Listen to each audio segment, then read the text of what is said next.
Good morning, all the participants. Today is Tuesday, 20th April 2021, and we welcome you to the first special conference of the Department of Arts Education, University of Nigeria, Nsukka, on the theme Promoting Technology-Based Learning in the Nigerian Educational System. And here today, we are privileged to have the Vice Chancellor of the University in the person of Professor Charles Arizetiki Ige. We also have the Dean of the Faculty of Education, Professor Int'l Joshua Emeka. And we have here with me the head of the department, Professor U.I. Imoke. And also we have the chairman of the LOC, Professor Frederick Ofo. Also in our midst is the departmental postgraduate representative in the person of Dr. Ute Asoga. Without wasting much time, we are going to start the conference by inviting the head of department for her opening address. So we call on Professor U.I. Ute Imoke for the opening speech. Please, Professor Ute Imoke, unmute and let us hear from you.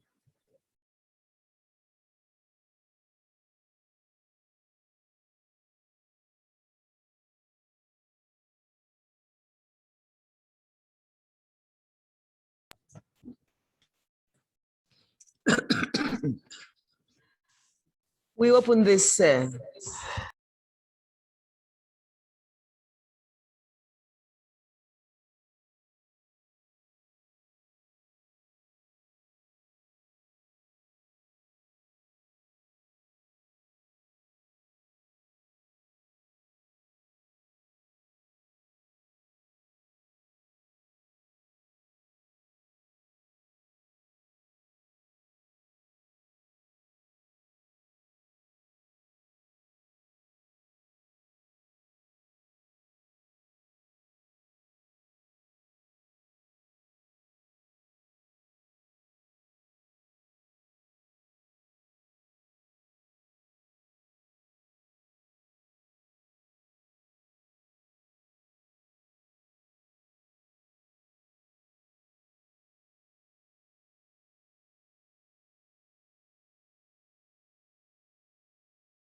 promoting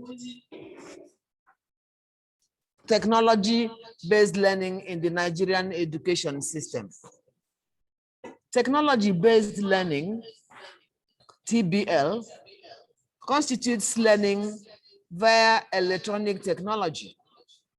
Such electronic technology may include the internet, intranets, satellite broadcasts, audio and video conferencing, bulletin boards, chat rooms, webcasts, social media, CD-ROM, among others.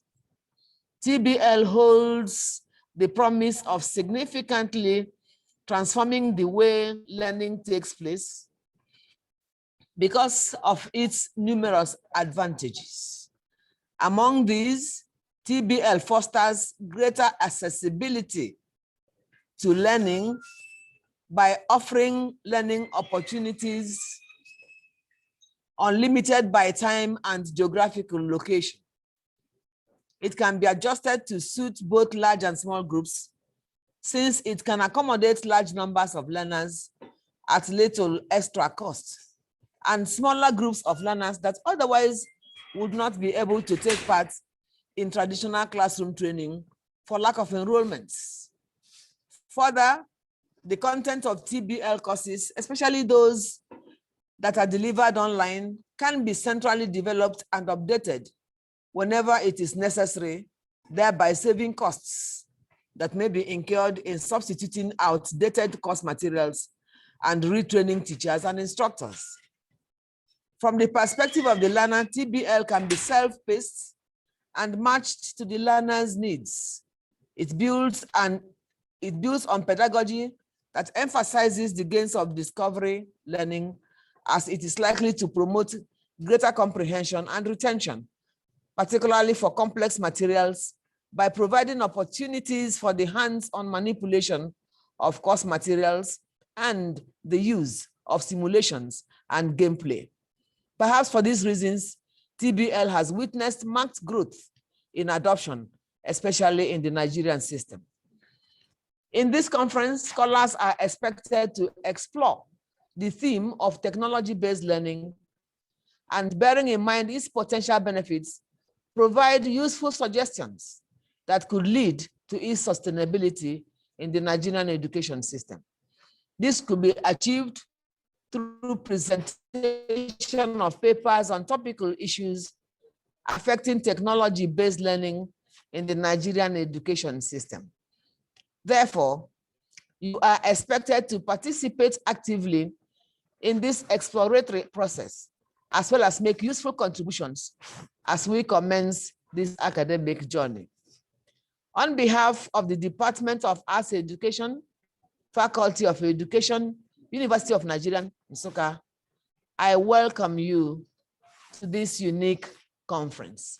Thank you very much.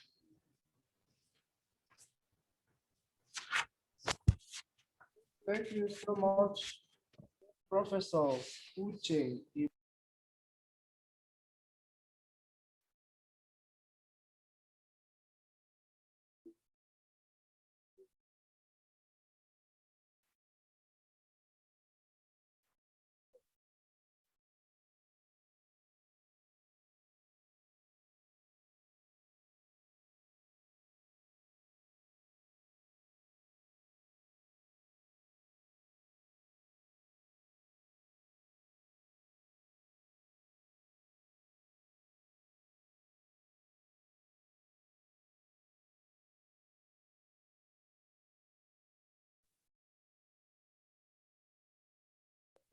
To know this concern, the address of the Vice Chancellor of the university will come. And before then, let us introduce the lead speaker and the keynote speaker of today's conference. The lead speaker is Professor M.O. Yusuf. Professor Yusuf is Professor of Educational Technology, e-learning distance education and the instructional system design, University of Ilorin. We want to welcome our lead paper presenter, Professor M.O. Yusuf, for the lead paper presentation.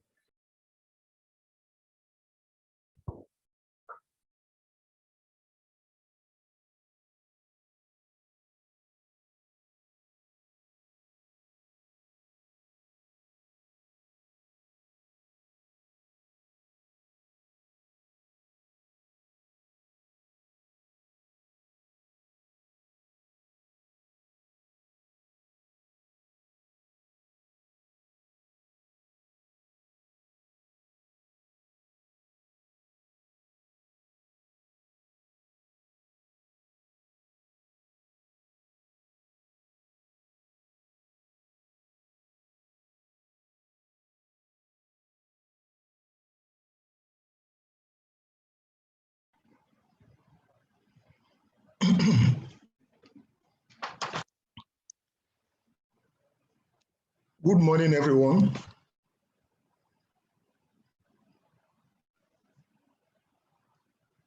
I hope I'm audible enough. Yes, sir. Yes. So can I start my presentation or I wait until 10:30 as given to me before? Prof, you can start. Okay. First and foremost, I want to thank the organizers of this online conference, the Department of Arts Education, Faculty of Education, University of Nigeria, Nsukka, under the leadership of the head of department. I want to thank Professor Okwo and other members of the planning committee for the privilege to serve as the lead paper presenter for this first online conference of the department. I'm going to share my screen now and then present my ideas as necessary.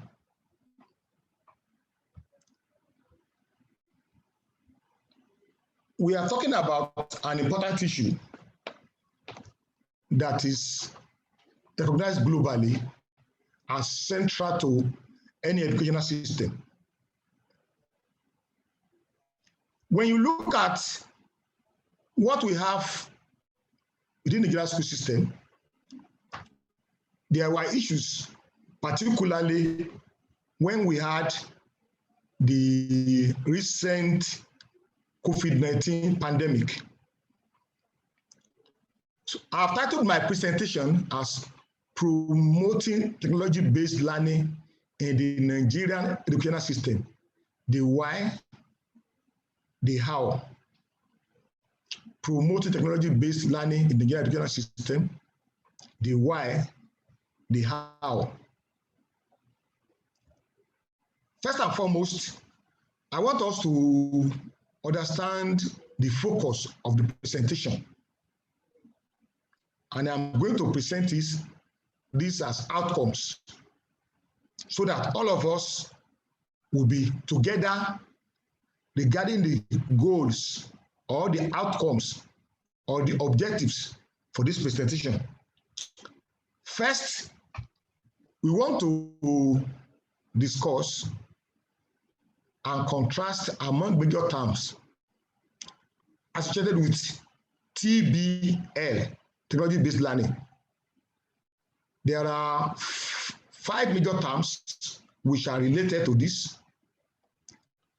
The first one, we have technology-based learning, which is omnibus.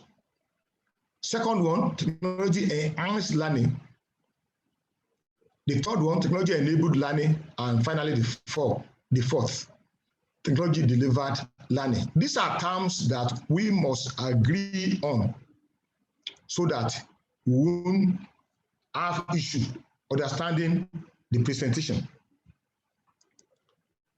We will discuss the importance of technology-based learning. We will also talk about the challenges affecting TBL in the Nigerian school system. And finally, we will look at major steps for promoting TBL in Nigerian schools, which is the goal of this conference. All of us, we are product of the current environment. I'm sure we have one thing or the other to do within the banking system, within the health sector, with so many things. We schedule our flight online and we do so many other things. So we have the technology.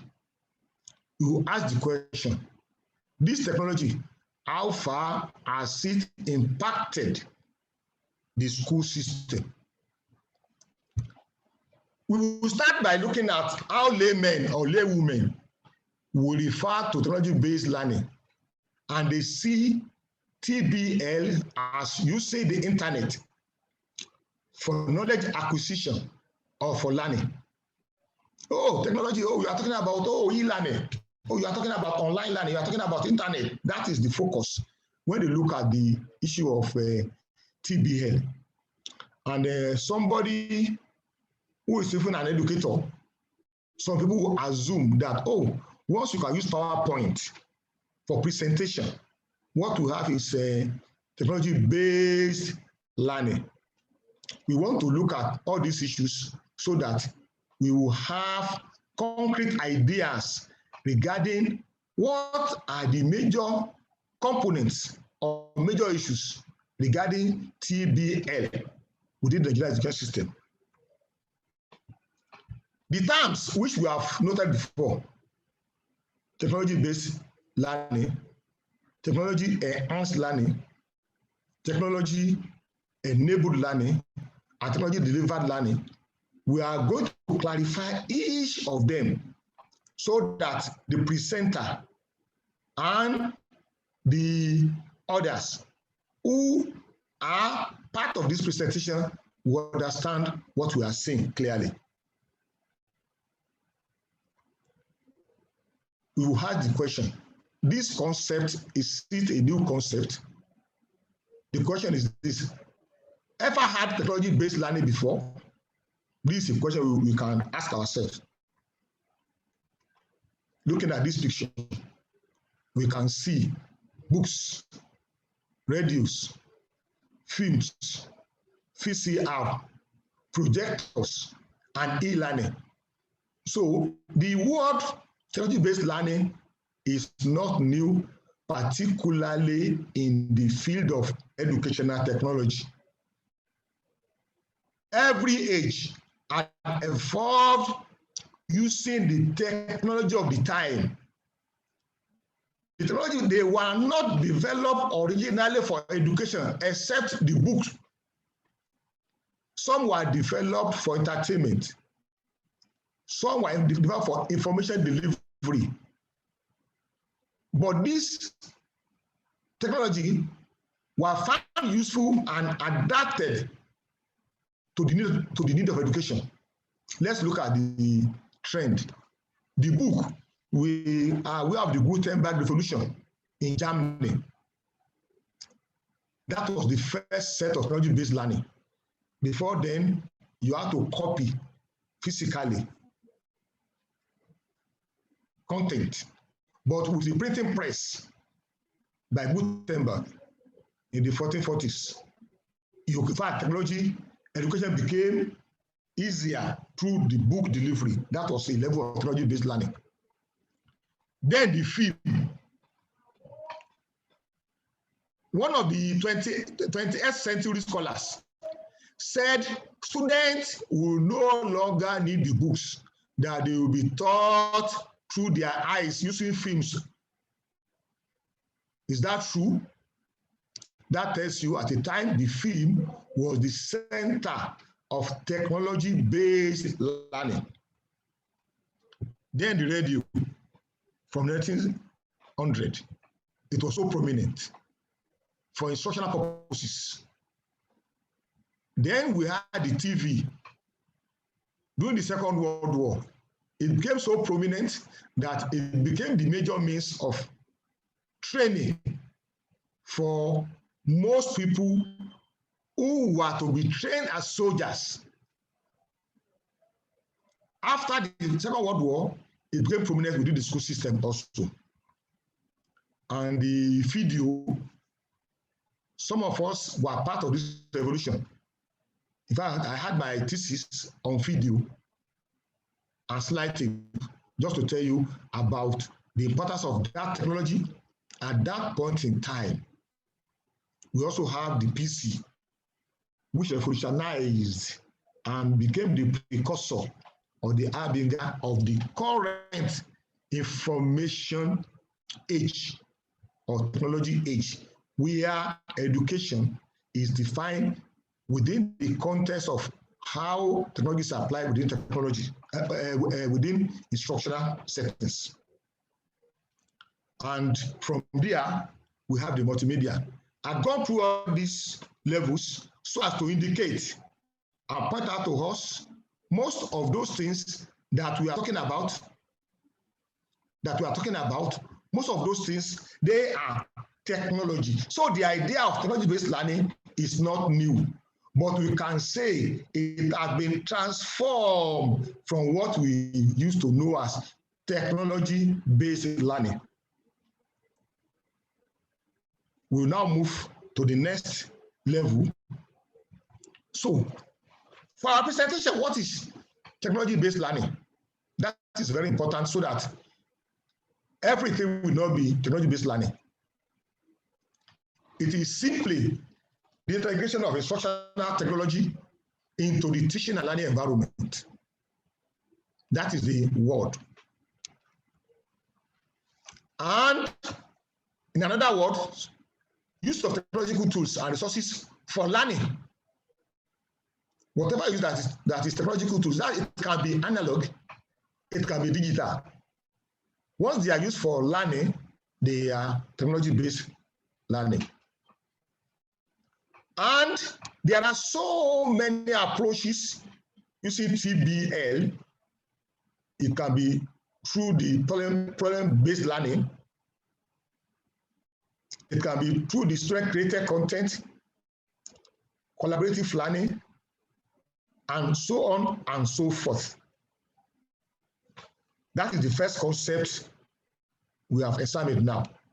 The second concept is technology-enhanced learning. Is a component of technology-based learning. It's equally the use of digital resources to enhance teaching and learning. However, in most cases, we are talking about using technology as supplementary or complementary resources or resource to enrich a traditional face-to-face classroom instruction. So when you use the projector to present your lecture or your content, when you use the polygon address system to amplify your voice, what you are doing, you are enhancing student learning. They can hear you clearly, they can see the concept, you can show animation, you can show several things that you cannot demonstrate physically. For instance now, if there is an issue, I want to talk about wars or about how lions and such cat category of animals, how they devour their prey. You can't take students to the zoo and ask them to sit down and, with the lion. You can't take them to the war front. I can talk about war, talk about the zoo, and then show them all these things in practical terms. I can show them a film, I can show them pictures, and such. You are talking about technology enhanced learning. You have enhanced the traditional classroom instruction through that process. Through the TEL, the enhanced version of TEL, students can build their knowledge. They can develop competencies. You are enriching the content through quality presentation using technology for classroom or for a blended learning environment. You are enhancing learning through that approach. The third related concept to technology based learning is technology enabled learning, also called TEL. In fact, some writers, they use the word technology enabled learning, technology enhanced learning interchangeably. But some others have pointed out certain areas of difference. And their focus is that technology is used for increased access to quality teaching and learning. It becomes very useful for you as an individual to be able to use technology to have access to education, to have access to content that would have been impossible without technology. We will give an instance. When there was the pandemic, most institutions in Nigeria had nothing to do. They couldn't go online. But those universities outside the country that had develop robust platform for blended learning. They went fully online. They were able to deliver lectures. There were Viva for masters and PhD. There were convocations and several other things. These things would have been impossible without technology. Emergency remote teaching is only possible through technology. So that is technology-enabled learning.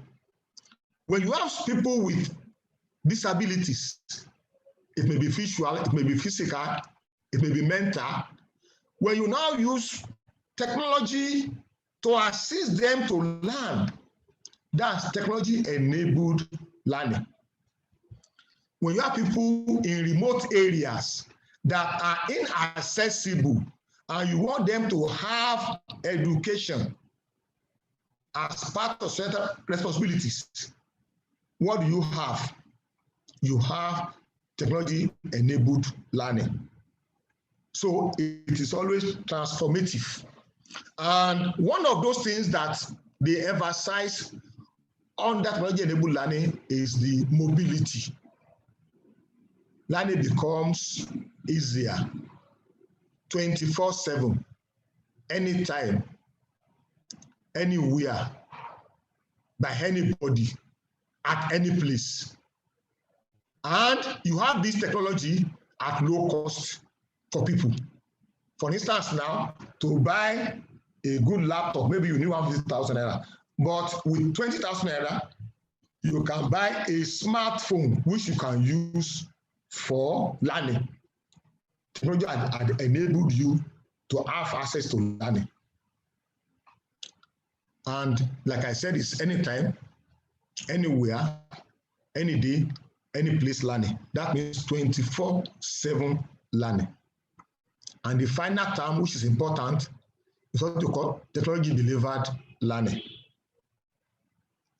Delivery of learning resources through mobile devices and immersive and virtual learning environment. There are things that are impossible to see or to experience using augmented reality, virtual reality, and such technology approach. Students can express certain things that were practically impossible before now.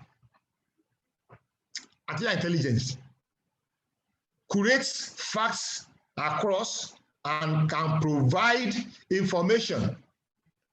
You are looking for a page in a particular document. With your voice, when you have the correct pronunciation, it's going to open the page for you and give you the material. So you are using technology to deliver learning, wearable devices. And in the past, learners were mainly consumers. But with Web 2.0, learners are no more just consumers. They are prosumers. They produce content and they consume content. They upload materials. For instance, in a course, you can decide that all learners should just do one thing. Okay, what you should do is this. You create a wiki, give them a topic. Everybody within a group, they should go and develop the material. These are things that are possible only when you talk about technology-delivered learning. So these are some of the things that we have. But like I said, the omnibus term is really technology-based learning, whether it is used as enhanced, used as enabled, or as delivered. They are all components of technology-based learning. I think we have clarified those terms. The focus, when you talk about technology-based learning, is either you use technology for personal learning.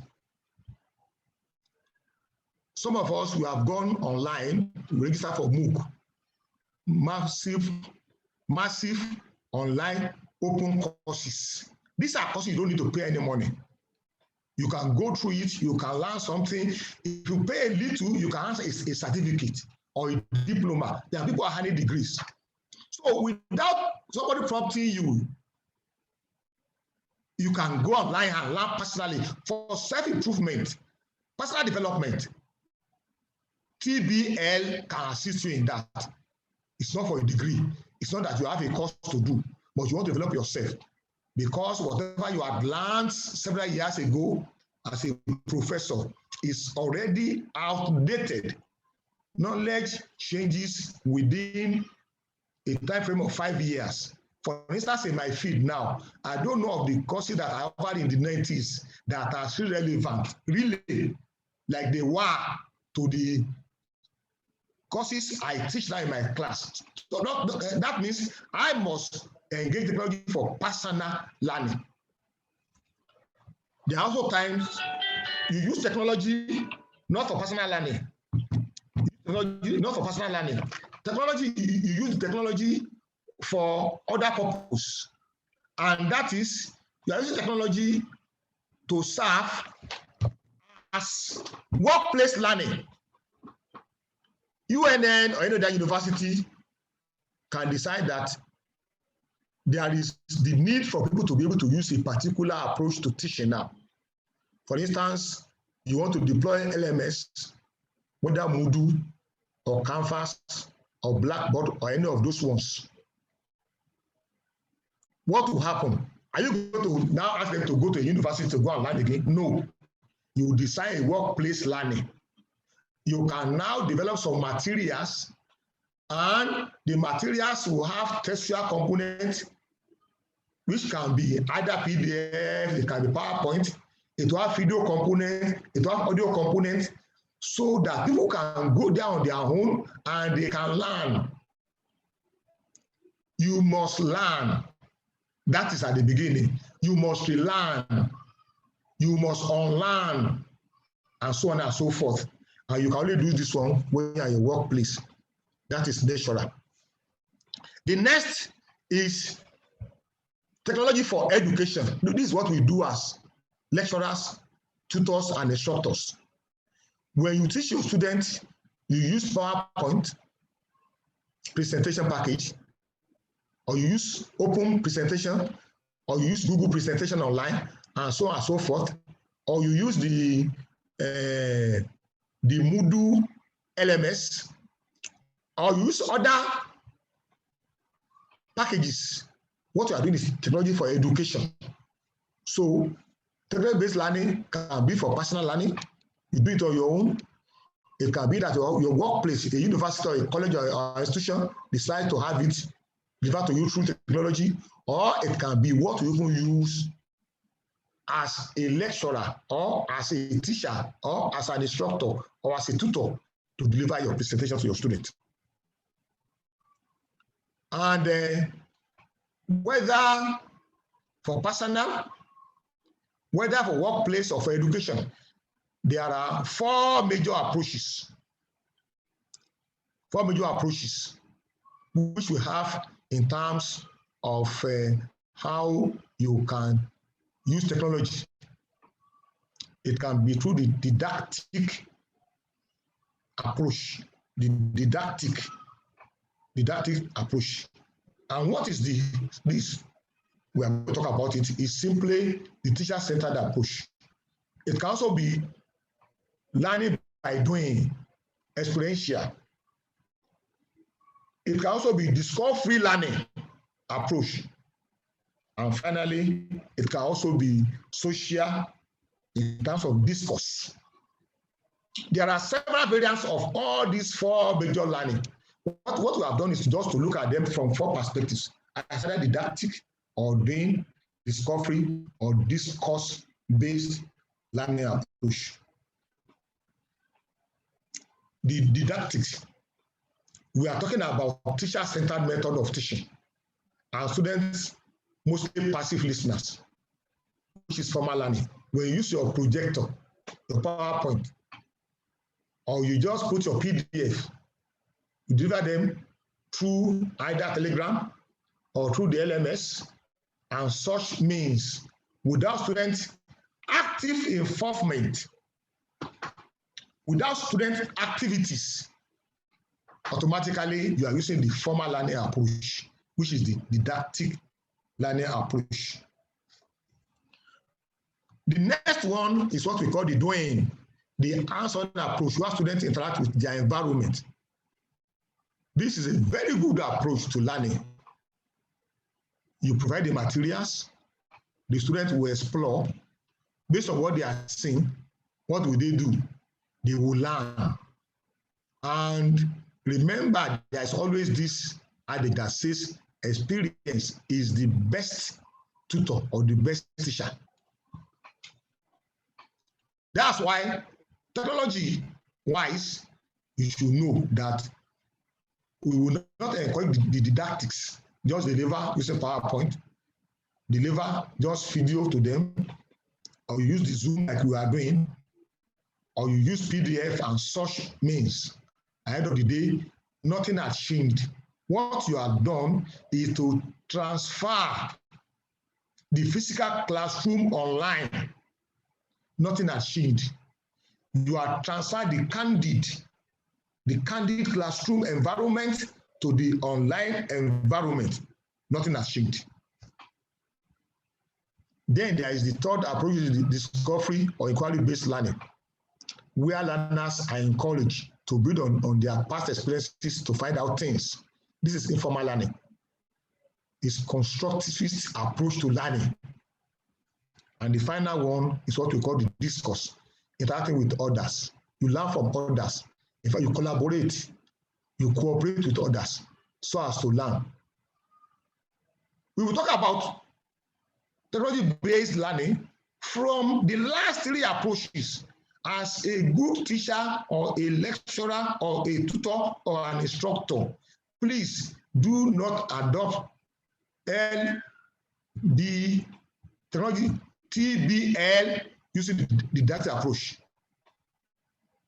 It should be by doing, by discovery, by discourse. Students have not just what we call it, what you are giving to them as a teacher. Your materials, the materials online, they are simply resources. They are what? Resources. Students must be involved through what we call activities. In LMS, you have resources. Resources are simply things you give to the student to use. They read, they watch, they listen. Those are resources for them to use. But what they will do, give them an assignment, they do a project, they talk about a discussion, they develop a wiki, they give a practical experience. Those things are what we call activities in learning. So we should not focus on didactics approach or resources using technology. Technology should be used, yes, using resources, but we should be aware of the activities or the activity component of TBL, which is very important. Why is it that it is important that we should be talking about technology-based learning? I'm happy the HOD at the beginning of the presentation of this conference in our opening remarks talked about certain things, and I won't repeat some of those things. I'll just gloss over them so that at least I won't waste your time. One of the things that we have about technology-based learning is that learners can learn at their own pace and style. It's simply learning matched to the need. It is not what? It is not one size fits all approach we use now. That's why when we talk about real technology-based learning, it's not going to be 100% synchronous. It's going to be a blend of synchronous and asynchronous settings. So like what we're having now, I'm sure the recording is being done. Somebody who can join us because of network issue or device issue can always get the recording. And he or she will be part of what has been done throughout. That is very important. Not only that, you find that TBL will keep students engaged. A very good lecturer who knows how to use technology for real pedagogical purposes won't have students getting bored in his class either online or within the classroom. It's not possible because it's going to get them engaged. And technology is very important for the contemporary world. So when you use technology within the classroom, you are preparing them for the life of the world, for the workplace experience through technology. And students can collaborate more. That's why you have lecturers across the Nigerian universities collaborating. In the past, it was very difficult. You have to use the poster system. You give a draft, it gets there, maybe the next 1 month, or it gets lost on the way. But with technology now, you create an environment online in the cloud, you work on the same document, you make your comment, you make your contribution, and then everything goes as required. Students can also collaborate with each other. And you can have intra-university collaboration, inter-university collaboration, and even international or global collaboration with technology. If there's an expert in America, it can be invited to teach our students in Nigeria, which is impossible because you are talking about the cost of transport. You are talking about the security. You are talking about discomfort and so many things. But with technology, those things are taken care of. Also, it's accessible now anywhere. Oh, I'm busy with my job. You have online environment to learn now. Open and distance is available anywhere, anytime.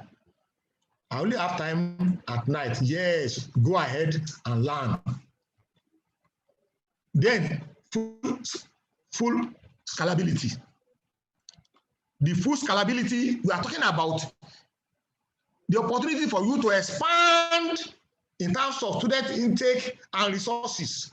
For instance, now, in some courses at the university level, like GNS, we have students like 11,000 for some courses in my university, like the GNS. I also know of University of Benin, I don't know of the number of students in Nsukka in terms of the volume of students in terms of number. What are the solutions? It's either you continue to build classes, and where are the resources? With LMS, you can accommodate over 100,000 students in the world.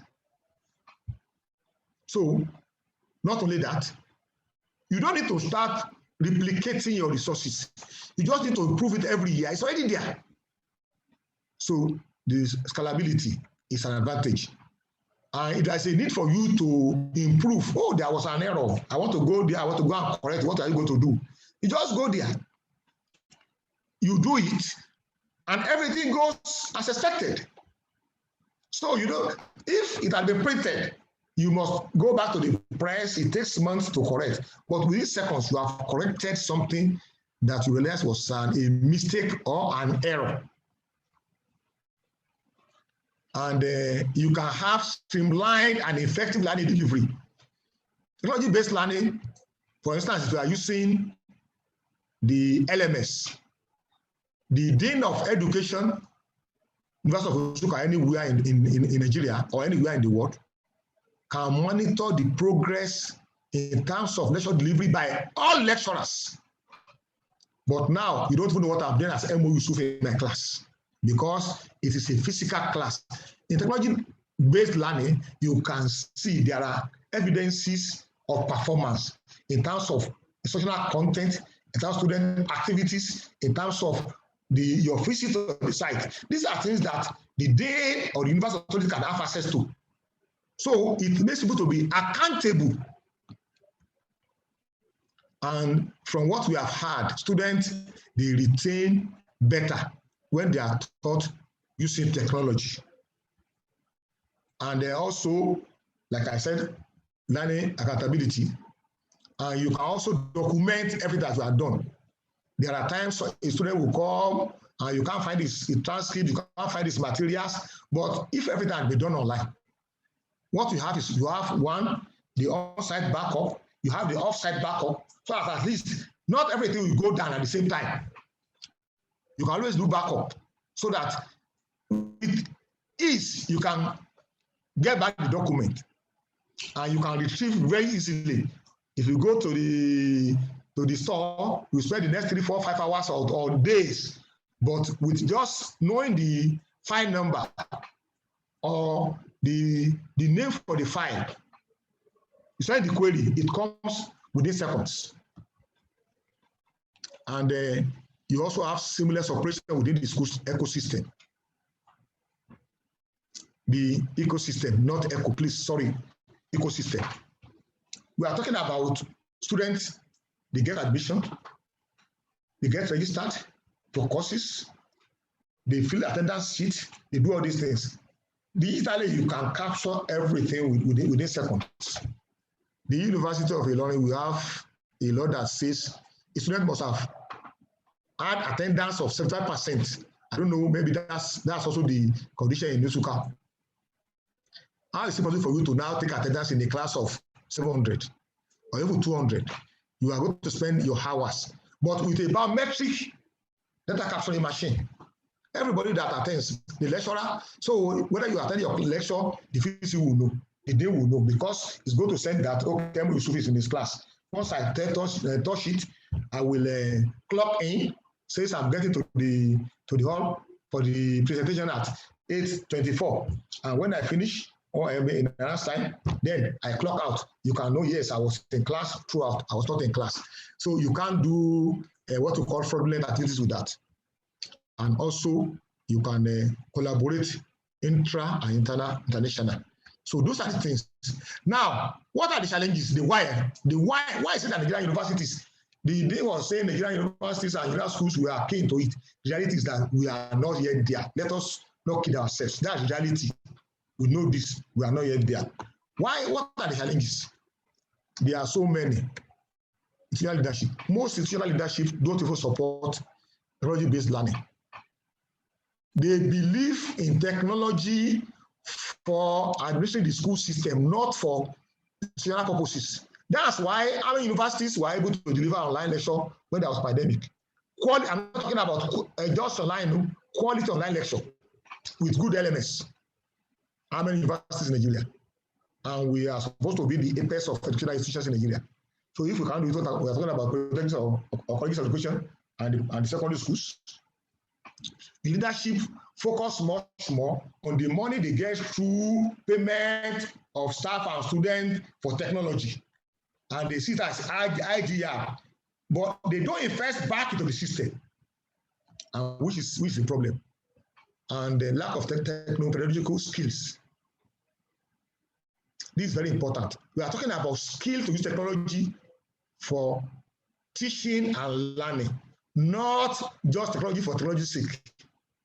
Most lecturers, most students don't have the competence. That's the reality.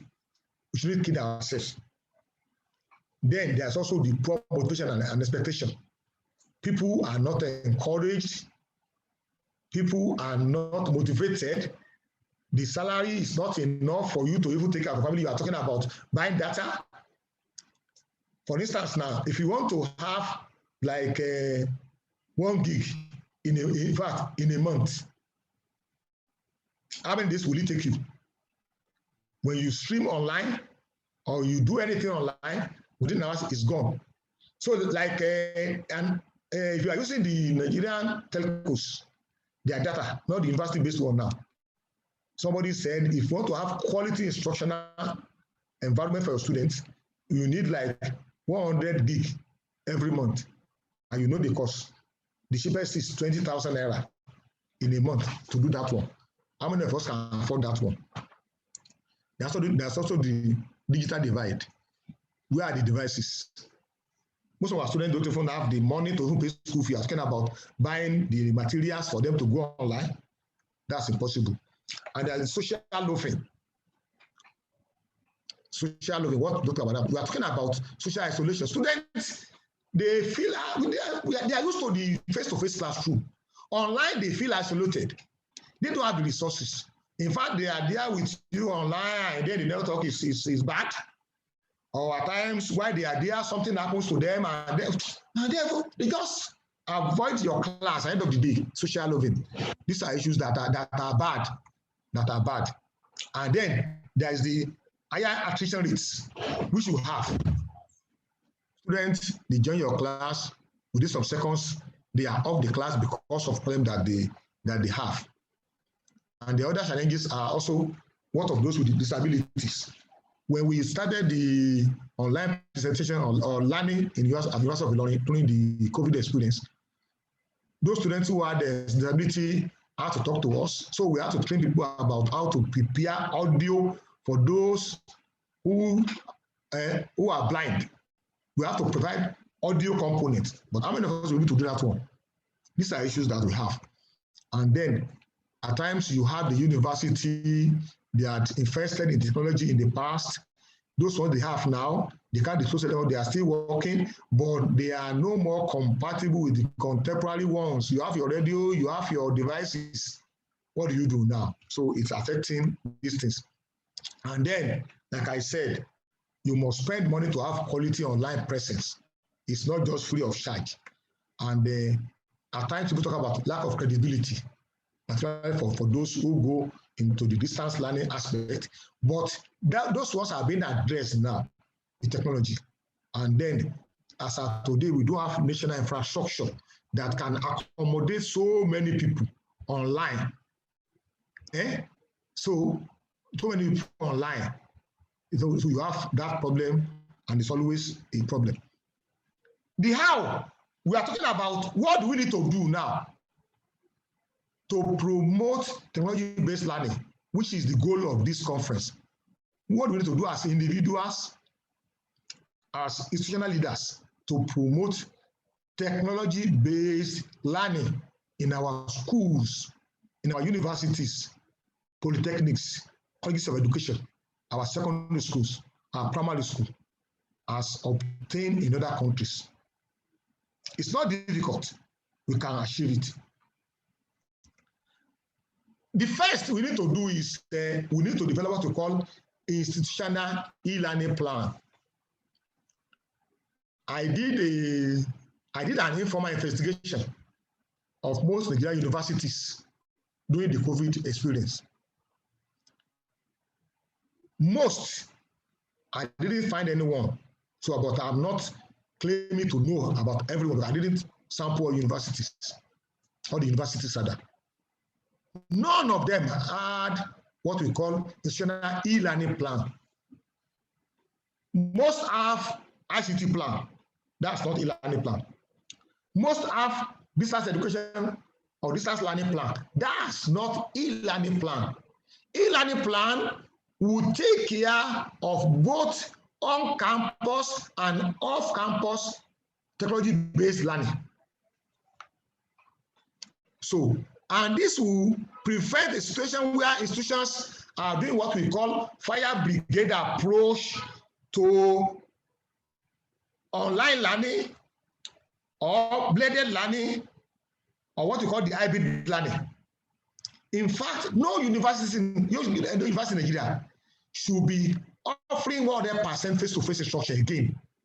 It's outdated. It's not the standard again. There should be institutional e-learning plan that will focus on things that will give guidance regarding development of e-learning strategies, implementation, evaluation, and so on and so forth. This is very important within the Nigerian school system. Second point is that we must develop our students to be digitally literate. This is very important. There are so many attractions online. Somebody may be interested in going online for learning, he gets there, he's now on Facebook, doing social activities alone. There are also risks connected to online presence. A student in my class, one of my courses, I use the Canvas LMS. He was unable to submit his assignment, which was so easy to do. Instead of talking to me and my co-tutor, openly, he was asking his classmates that somebody should privately chat with him. He wants to send his material to that fellow. He will give out his username and password so that somebody else can submit the assignment for him. He doesn't know he was compromising his privacy. That fellow can do something against his district tomorrow, which is unethical. These are issues people should know about. Cyber safety, ethical standard online, then all the digital literacy components, which information consumption in terms of data and content, how do you use it to teach? How do you use it to create? How do you get proficient in using technology? And then how do you protect your identity? Like I said, how do you communicate on this component? Similarly, lecturers need these. Like I've noted, we are sometimes even not at the level of our students, which is not good enough. So we need to improve, we step up as lecturers, particularly as teacher educators in education, so that we can be in line with contemporary standard globally. And we must have what we call the stakeholders buy-in. What's the meaning of that? People must buy in into your idea of e-learning or technology-based learning. Who are the stakeholders? The teachers. They are very important. And the students. If you just start it off, it's going to fail if they don't cooperate with you. No training for them, no assistance for them. And you are talking about having a university-based learning. Note and note again, there will be failure. The parents will have to provide the resources at times, money for data, money to buy the device, and so on and so forth. Then the university management, no academic staff, the government regulation, the society. These are people you must work in a way that they can assist you. For example, there are corporate responsibilities that some people do, community service they do to universities. You are talking about, oh, we don't have the material. If you work very well with Coca-Cola and others within the environment, they can donate maybe 10 pieces of a computer for you. What's 10? Yes, you are having it gradually. Somebody, an alumni, can decide, okay, I'm going to give you 10. As HOD, somebody can assist your department. Your former student, who is now a director, a permanent secretary, can assist your department. Is that you must know the stakeholders who will assist you to be able to do success. And then incentivize the application of technology for pedagogical purposes. Incentivize it. That means give incentive to people who are interested in using technology for teaching and learning. For instance, now, in most universities, you have awards, at times car, at times monetary, at times sponsorship to conferences and international conferences. For what? For the researcher of the year. That is good, it's good. However, what is the primary goal of the university system first? Is about teaching and learning, followed by research. In terms of promotion, we do not look at issue of teaching and learning. It's mainly number of papers, just research. So you can be the worst lecturer.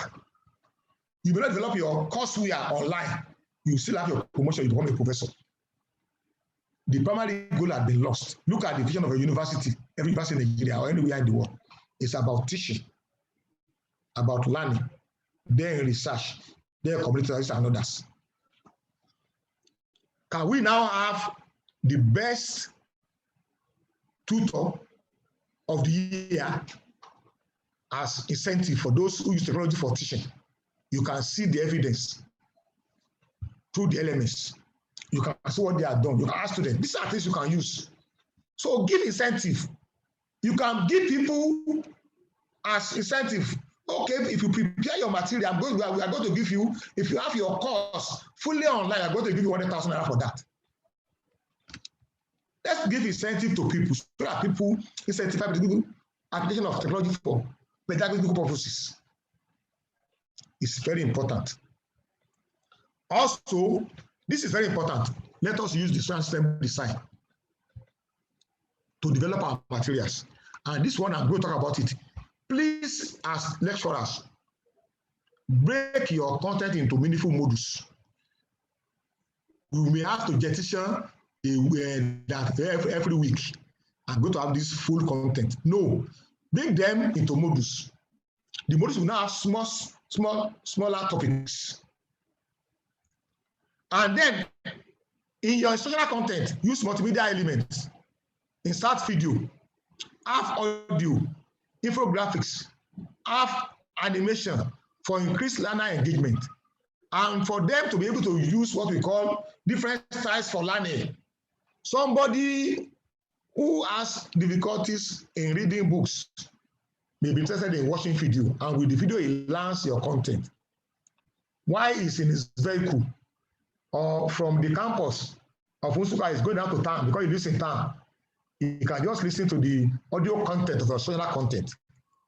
Or you can have animation to show the processes.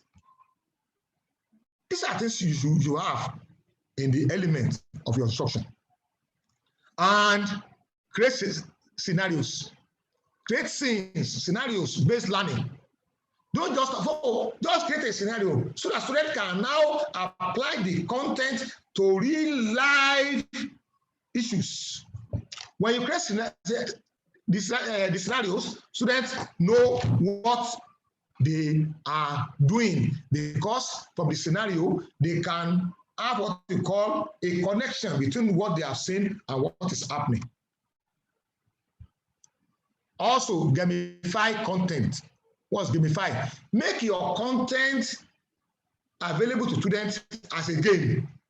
For instance, now, on Monday, you post your content online, and it's showing that as of now, the assignment, the reading of the content, assignment, and submission, is number 1 now.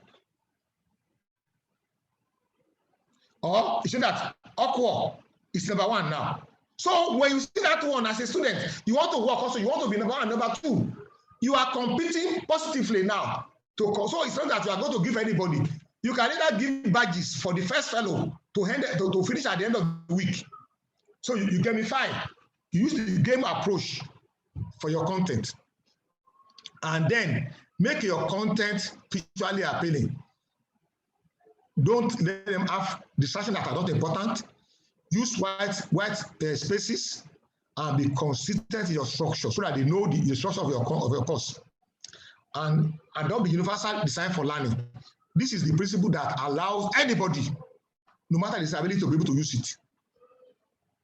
Accessibility options. They have it for every element now. When they're talking about Moodle, they're talking about Canvas, they're talking about Schoology, they all have accessibility option.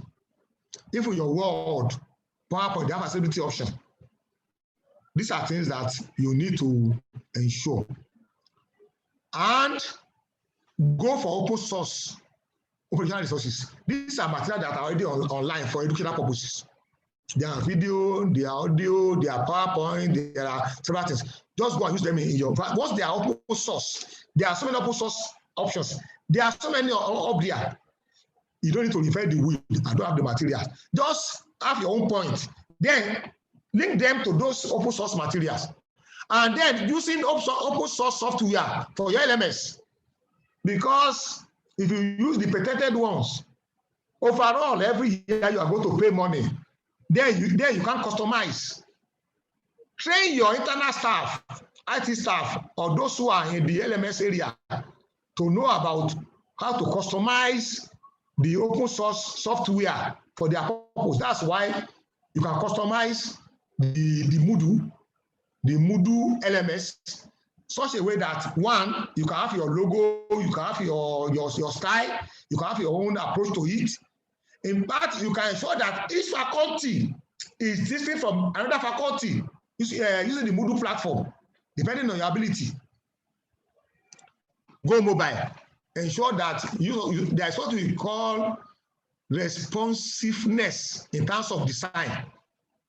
Ensure that your technology-based content has responsive element, so that if I'm using a laptop, it's okay. If I'm using a desktop, it's okay. If I use a mobile device, whether a tablet or a smartphone, it's going to customize it to that. That's what the responsiveness. That's very important. Also, go mobile. Then create micro learning. Micro learning is that your content that they will learn at a time should not be more than 20 into smaller couple of 8 minutes. After 8 minutes, they should have activities, they should relax. Then give them another part so that they can do it like micro learning. And start small. Don't start thinking about how we want to do everything together. Just start small. You can start with textual materials first. Then you can add audio. You can add video. You can add multimedia as you go ahead. Don't start big so that you won't be discouraged. Plan for modification as you are working. There are issues that are happening. If there are issues, you can modify your initial plan. It's okay. And then expect challenges when you start. Oh, I don't know how to use this thing. It's when you start using it, you are going to become later an expert. You can't become an expert in a day. Those who are using it now, they start up in a day, they become expert in a day. And it's important for us as teacher educators. We need to reform our teacher education program. The courses that are available for people to learn master technology, they are too few and inadequate for them to learn anything. 2 credits. You have the one for technology, one for ICT in education, making 4 credits. And there are no resources. Please, we need to reform teacher education. Conclusions. As educators, we must promote technology-based learning. This is very important. This century learning demands educators who are not only versatile in using technology for their academic and administrative work, but educators who model good pedagogical use of technology. That means it's not just technology for technology, they use them appropriately for teaching and learning. It's not just I can use PowerPoint now. No. I can use LMS now. No. Are you using it in the right mode? Like I said, do you have component of resources students will go through, which is didactic? Do you now focus more on activities that involve doing, involve discovery, and also the discourse? Are you doing those things? So I'm going to end with these quotes. There are 3 quotes. The first quote comes from the popular man we know. It says, technology is just a tool. Technology is just a tool. In terms of getting the kids working together and motivating them, the teacher is most important. I will emphasize it again. When you look at it again, it says the teacher. It says the teacher. That is the word. The teacher is the most important. The teacher, the most important. That's the emphasis. No matter what you are trying to do, please, the teachers must have the competence. They must be motivated. They must be assisted to do what they're supposed to do. And this is from Bill Gates. You can see now, oh, let's just buy the equipment, everything will work out. No, the teacher is the most important. The next quotation, it says, we need technology in every classroom. and in every student and teacher's hand. We need technology in every classroom and in every student and teacher's hand, because it is the pen. It's the pen now. So we don't need the pen. And paper of our time, technology, that is the reality of it. So we must have it in the classroom. It must be mobile with us. And it is the lens through which we express much of our world. It's also the lens. This is another quotation from another expert in technology, David Wallach. And the final quotation says, which is again emphasizing the teacher, because at times we focus more on technology, we forget the teacher. In fact, we should focus more first on the human resources that will power in terms of the design, in terms of the implementation, in terms of the evaluation, technology used in education. We should focus on them first. Once they are good, technology will, the little they have, with the little, they will do more. With little, they will do more. This quotation says, technology will never replace great teachers. But in the hands of great teachers, it is transformational. There are two issues. Technology will not replace the teacher. So your job is secured. Your job is secured. In the hand of the great teachers, it is transformational. What is transformational? I need to clarify this. If you do things that are working the way it is being done before, you are using the same approach to do things, you are transactional.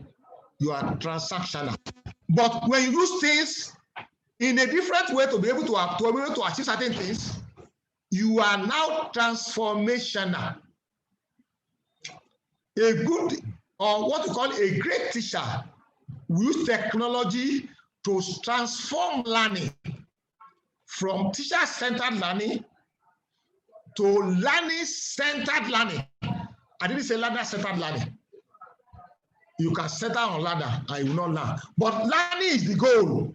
That's how we talk about outcome, what we can see, not the objective now. We are talking about the outcome. Learning is the major thing. You can focus on the learner. You do your effort.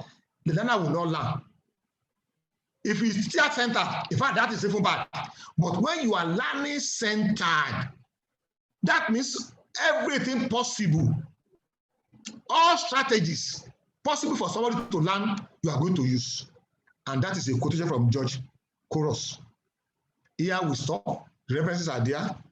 Once again, for the organizers, I want to say thank you for the privilege. That is the end of my presentation.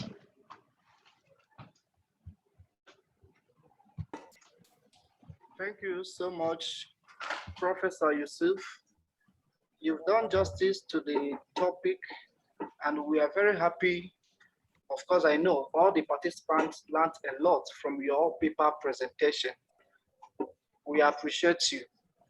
Without wasting much time, we want to appeal to participants of today's conference to kindly indicate if they have any question to ask based on the paper that you presented. So once we receive any signal from anybody, we are going to unmute the person so that the person will be able to ask his or her question. Any question from the participants?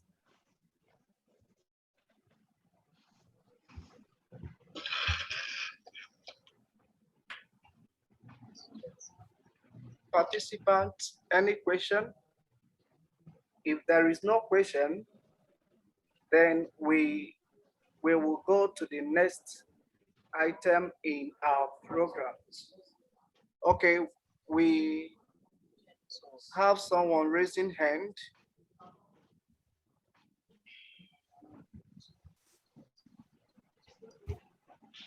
The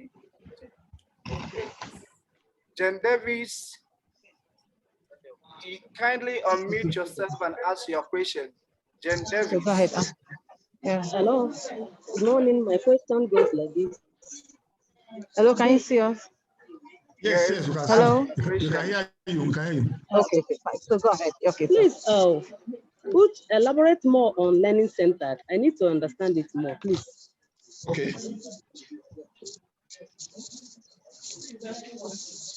Okay. Is that the?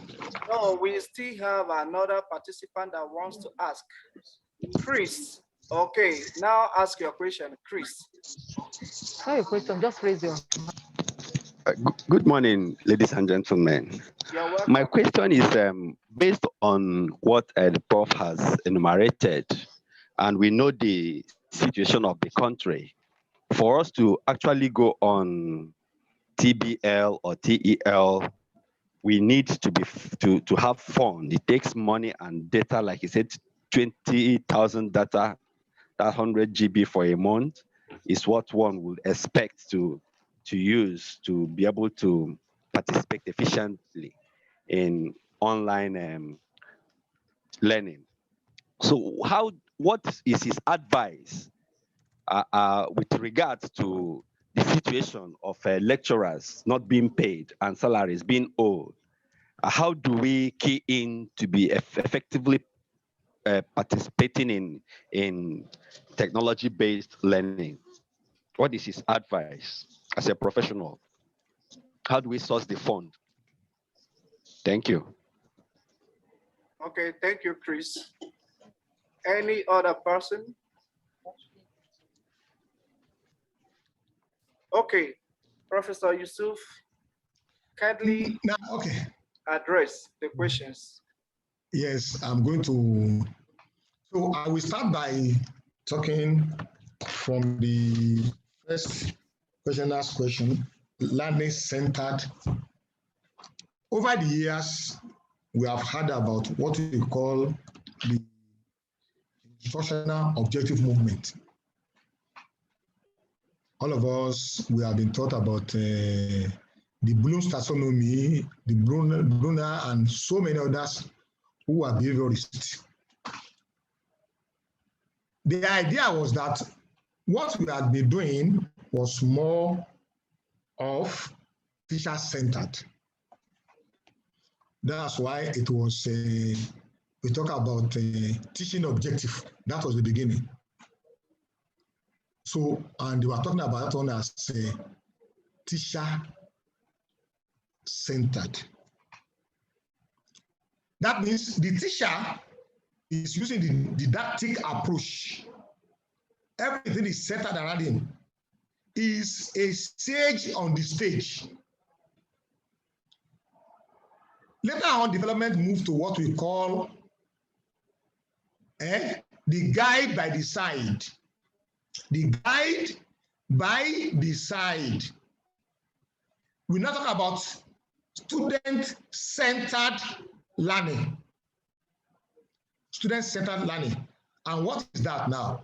Instead of making the teacher the center of attraction, students are now involved in terms of their learning activities much more, like I talked about activities before. People have realized even that issue of talking about student-centered is more or less eliminating certain guidance that a teacher can provide in what we call a community of practice. In a community of practice, the goal is about the learning end. It's about what? It's about the learning end. In a student-centered learning, the teacher structures the learning into a way that the student becomes the center, but he will have constructed the environment of what will be achieved. In learning centered, the outcome is broad. The teacher is still available within the learning environment. In fact, he becomes part of the ecosystem of the learners. That's why, for instance, now, the learner, you give an assignment using technology, a discussion using technology, after they have addressed it, the teacher also puts his own thing. Students will correct. They have to what he has said. So it becomes the loop continues. The goal is about learning. It's not going to end. And in doing that one, whatever resources, whether that the one by the teacher, not given by the teacher, everybody becomes what? Part of the process. The teacher talks about this is what you should read. Oh, there's this or that thing, student, they bring it to. Because the goal is about learning now, not about the student. The student is still taken care of. People have said learning centered is embedding in a way learner centered. I think I've tried a little bit to explain that concept. The issue of how to source for the fund, that's a very big question that I will just give maybe certain piece of advice. The first, like I said, is it should be institutional thing. Administrators, vice chancellors, and bosses should not see money paid by staff and students as IGR for other things. They should see the money as to be reinvested back to provide an elevated environment for people to have access naturally. And that's what happens outside the country, where they have standard infrastructure for bandwidth and other things like that.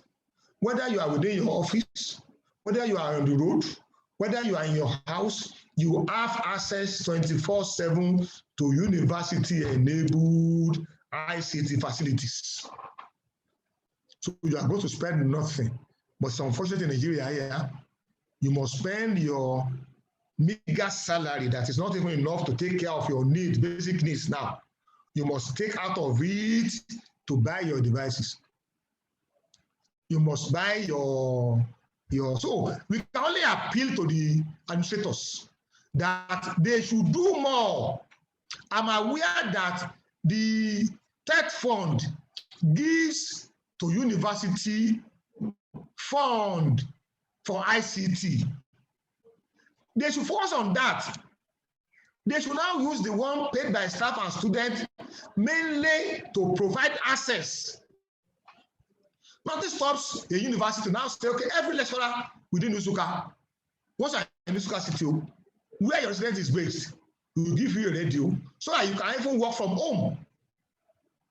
So you can, it's going to assist students and people to be able to work.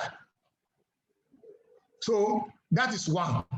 The second one, which is now at individual level, is that if you observe, when I was not delivering my lecture, my video was off. My video was off. One of the things, if you are doing video conferencing, let us learn how to husband our available resources. Even because I'm talking, I want you to see my face. I won't. So if you are not using your camera, you are going to consume less bandwidth. Not only that, each of these Zoom, Google Meet, you can go and read about them. Some of them, the way they consume bandwidth is different from each other. You can decide to do what. And the last option, which I've adopted in my class, is that I don't do real-time presentation with my students more than 30 minutes. I provide my materials online, either on the Faculty of Education, University of Ilorin, Moodle platform for them. Some I engage them on Canvas platform, which is personal. I also have my private e-learning platform. I give them materials there. They go there on their own. On their own. In fact, what they can now do is that a student, when I want to upload, I'm not going to do that when I'm going to use my own data. I will do it in my office. I will upload everything in my office. I've saved something for my personal use. So students also, they can also come to the campus when they have the opportunity. They can download because I made them downloadable. So when I'm going to have live presentation with them using, in most cases, I use Google Meet. Or I use Microsoft Teams. When I go to talk to them, what do? I will now talk to them. Just 30 minutes, I will spend 2 hours because I'm going to spend so much in 2 hours. So you can just find a way. We pray that God will bless us and God will make things better in the country. Thank you so much, Professor Yusuf. We still have another person coming up with his question. Okolo Joseph, please, you can ask your question. All right, thank you for the opportunity. I want to know, he mentioned something, you mentioned how to accommodate learners with disability. So I didn't get the point. I want more clarification on how best to accommodate learners with disability. Okay, thanks so much for that question. I talked about UDL, Universal Design for Learning. That is UDL. What is UDL? It's simply saying you design your technology-based instructional content using the UDL principles. In fact, that's a different lecture altogether. Because I teach a student on online instructional strategy, and we talk about that one for 2 weeks as a topic. But the gist is this: there are some people who are excluded from what we have now. How do you ensure that you structure your instructional content in such a way that everybody has access to it based on his or her abilities and capabilities? I'll give an instance. If you have in a class, you have students, some are blind,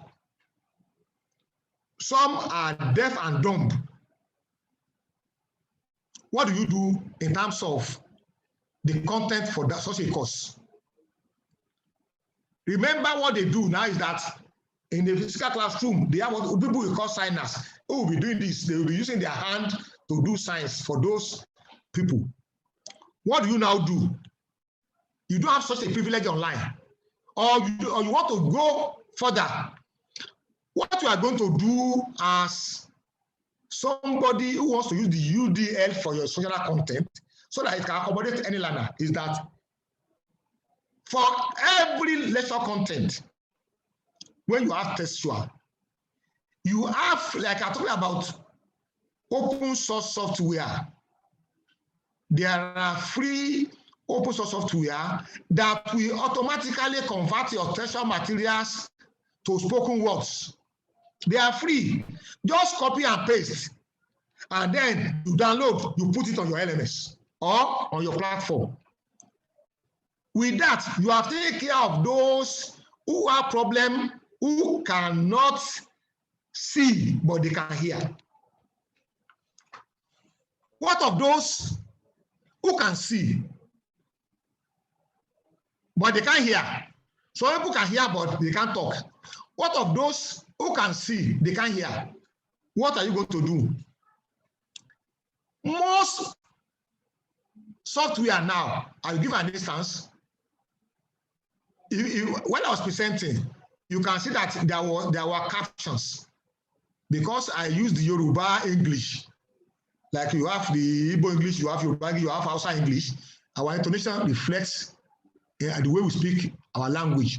If you have the correct pronunciation of the English language, when you are presenting and you enable the on your PowerPoint, you enable the captioning component. What you are saying will be captioned automatically as you are saying it. It will give captions so that what you are saying will be reflected in written form.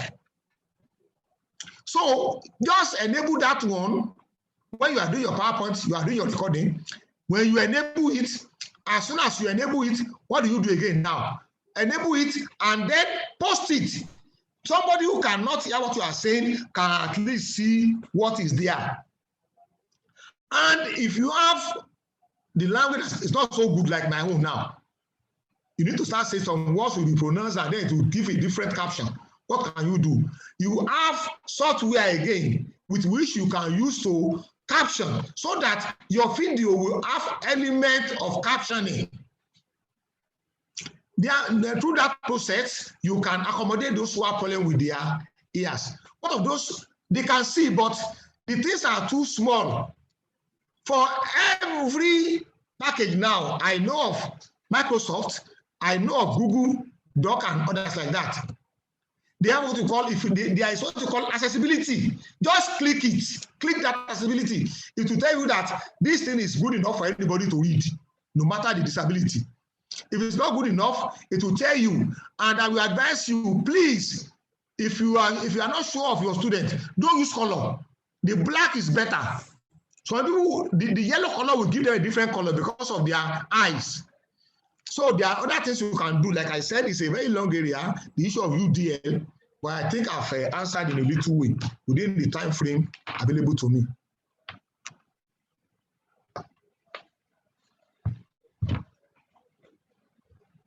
Thank you so much, Professor Yusuf, for taking your time to explain to the participants. And I'm happy that you've done justice to their questions. Okay, we are going to take another question if there is any. So if you have any question to ask, kindly raise your hand. Okay, no question is coming. Nobody is raising his or her hand. Okay, now we will go straight to the next item in our program. But before then, in a very special way, we wish to thank Professor Yusuf, and we appreciate him for that wonderful paper presentation. Thank you, Professor Yusuf, for that. And God bless you. We thank God. You are welcome, sir. So, Prof, could you help us to unmute your mic? Unmute again? Yeah. To mute your mic. Sorry. Oh. Thank you, Prof. Okay, we are going to paper presentation right away. And to all participants, you have 5 minutes to present your paper. Please try as much as possible to manage your time. You have 5 minutes for your presentation. Okay, and we are calling on the first presenter. The first presenter is Kate Onekachi Ukweze. Kate Onekachi Ukweze, kindly come on board and have your paper presented. Kate.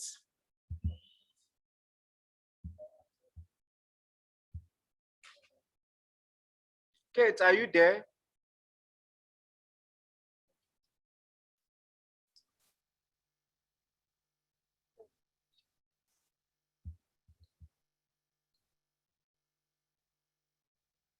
Prof, please, could you still help us and stop the sharing of the screen?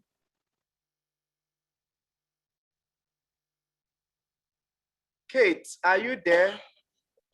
Okay.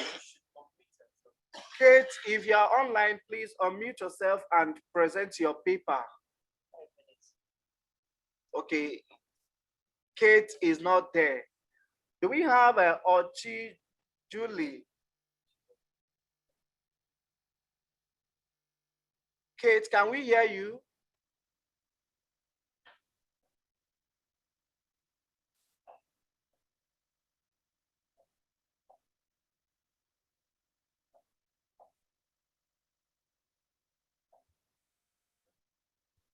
Okay, please, can we? Kate, please unmute your microphone, please. She's presented.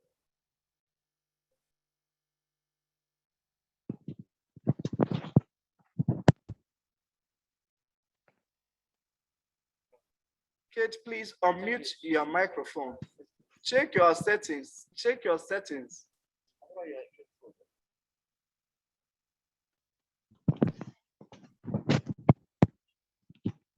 Okay, can we hear you, Kate? She's having technical challenge. Hello, dear Kate. Please kindly work on your earpiece. Maybe we will take the next presenter. Just go out and get a new one that will enable you to have your paper presented. Okay, the fault, I guess, is from your earpiece. So we'll have you later. Let's call on Ochie Julie. Ochie Julie, are you there?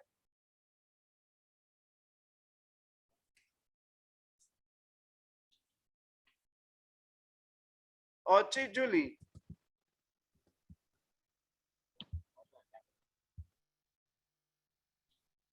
Ochie Julie.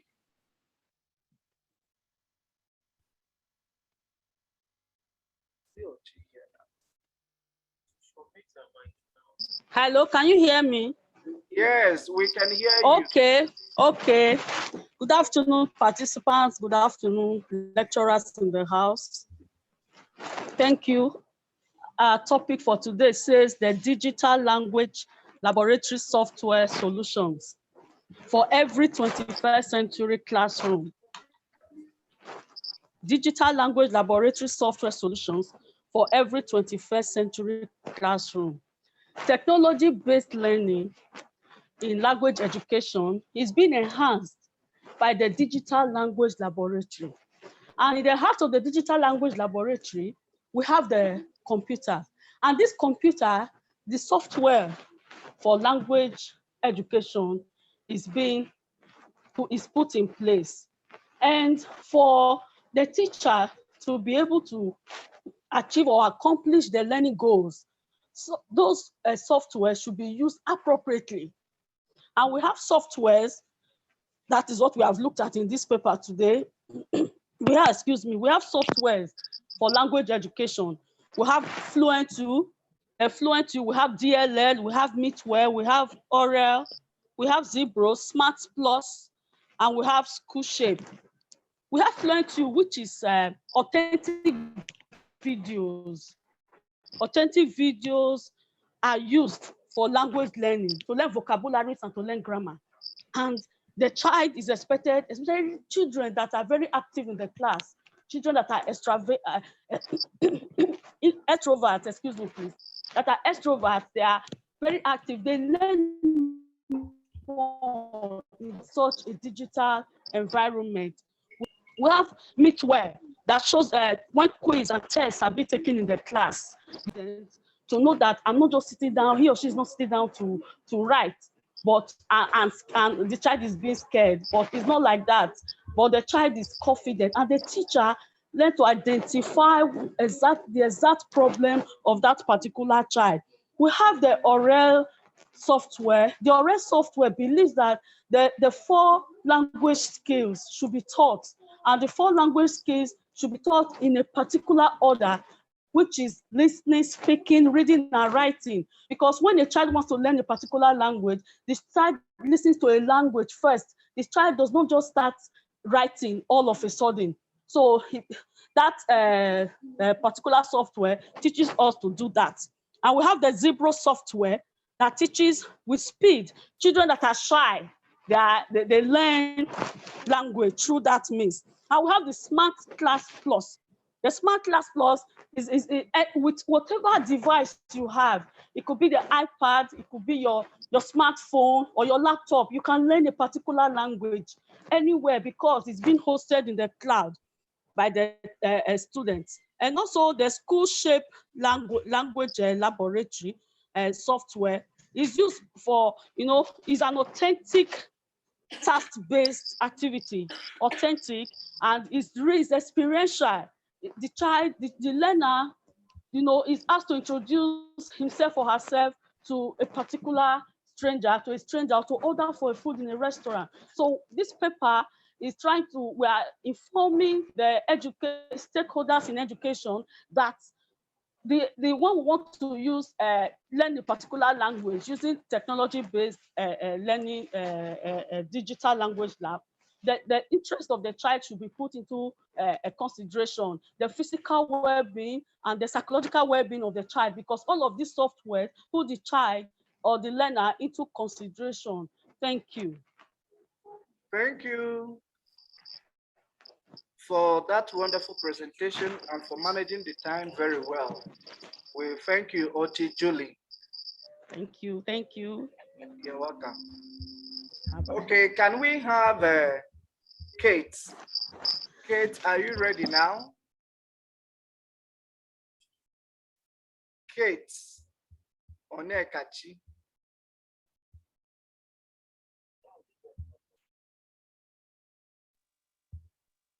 Kate, okay, Kate is not yet ready. Let us take Uzigwe Anthony. Uzigwe Anthony, please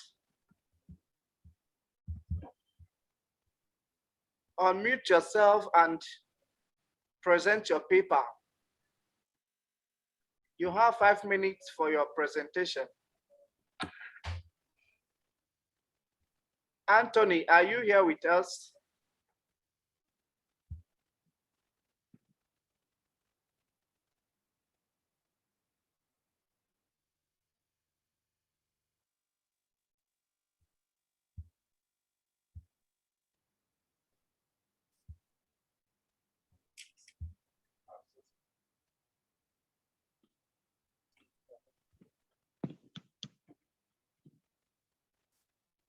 Anthony is online.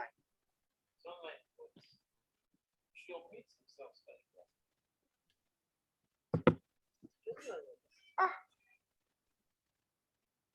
Okay. Okay, let us have a Ude Monday.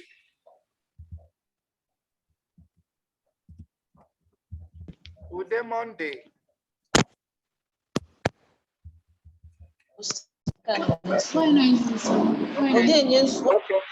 Kate, you are back. Okay, can we hear you present your paper?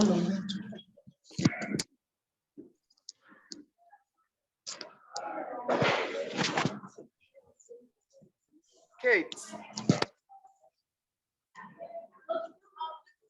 your earpiece is still having a little problem.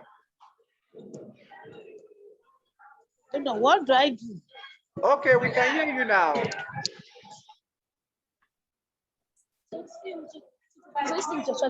Okay, yes. Continue with your presentation. Yes. Kate. Yes, please give me a few minutes. Let me settle them. Okay.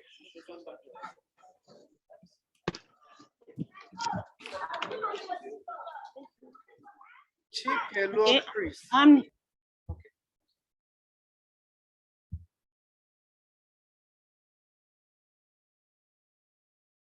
Kate, unmute. Yes, I've unmuted. Okay, let's hear you. Okay. Good morning, my head. Remember, you have 5 minutes for your presentation. Yes, sir. Thank you. Good afternoon, my HOD, my lecturers, my noble colleagues, and other distinguished girls. My name is Kate Onyekachi Ukwezi from the Department of Arts Education, Language Education Unit, University of Nigeria, Nsukka. The title of my paper is Harnessing the Potentials of Technological-Based Learning in Language Education through the effective use of language laboratories in higher institutions in Nigeria. With the development of digital technology, the use of digital language laboratories in language education in Nigeria has become a necessity. The use of digital language laboratories in higher institutions could offer alternative an innovative method of teaching, which might enhance the competency and proficiency of language education students in Nigeria. It is regrettably that most institutions in Nigeria, if not all, have resorted or embraced the conventional method of teaching, which they believe to be the easiest method of teaching. In order to reverse this trend, the purpose of this study was to identify various ways through which this existing digital laboratory in higher institutions could be effectively utilized to maximize the gains of technological-based learning in language education. Firstly, the rationale for using digital language laboratories was to offer an alternative and innovative method that could be used to teach language education students in higher institutions in Nigeria in order to enhance their academic performance. It was also to expose the language education teachers and lecturers to the need to effectively engage language education students to use digital language laboratory in the course of their learning, since the society is digital native. Students were also made to understand basic phonetics and dialects of language through listening to native speakers and constant practice of language to be learned. And this can only be made possible through the use of digital language laboratories. Listening is the basis of language learning, and excellence in listening is an essential requirement for effective communication in language education in higher institutions in Nigeria. Also, previous studies have encouraged the use of digital language laboratory to teach language education in higher institutions in Nigeria, since it is capable of promoting educational achievements among language education students.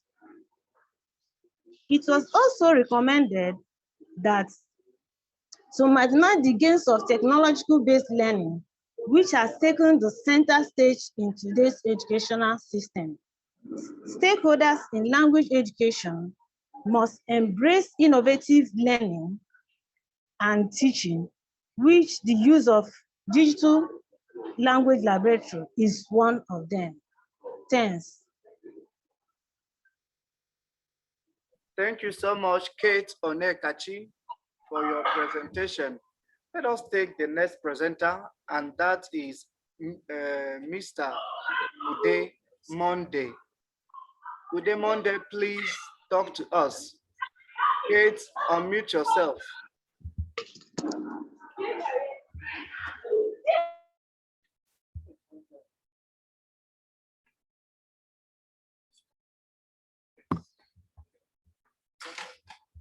Ude Monday.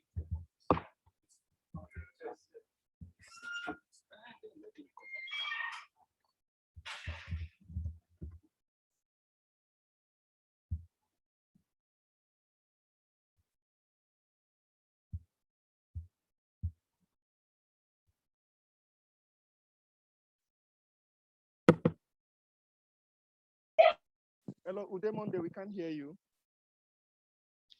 Okay, Ude Monday, are you there? Okay, what will happen? Let me give him my earpiece. I think we can't hear him. Okay. Then Anthony, you have to be getting ready. After Ude Monday, you present your own paper. All right, let me give him my earpiece. I think. Okay. No, wait,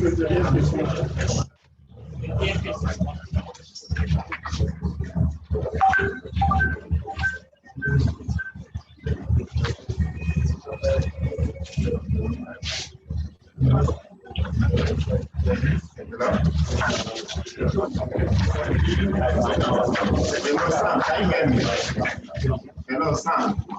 Hello, Sam. Okay, please, can you permit Ude Monday to unmute his mic?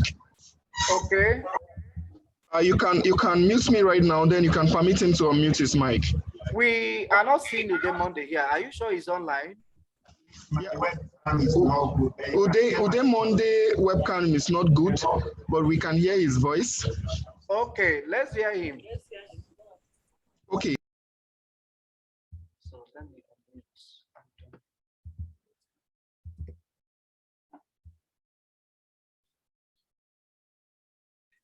Ude, can we hear you?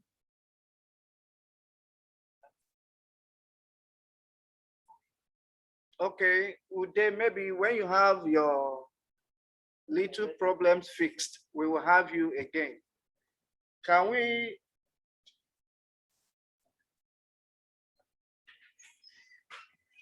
Anthony, are you still there?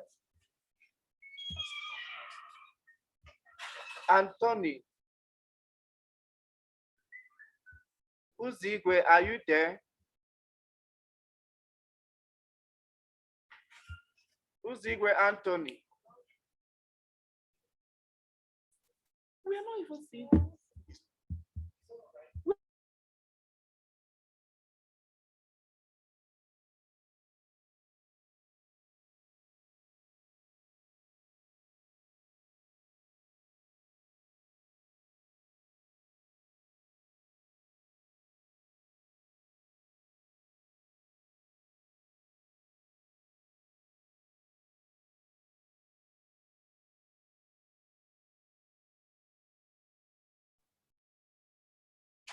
Chikelue Chris Akabuike. Chikelue is here. Chikelue, I can see you. Are you there?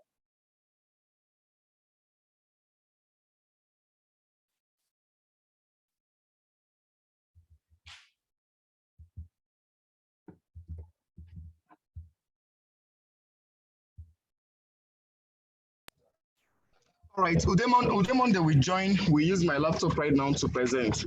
Okay, Udemonde. The floor is yours now. Just in a minute, he will get his laptop so that he can use mine to present.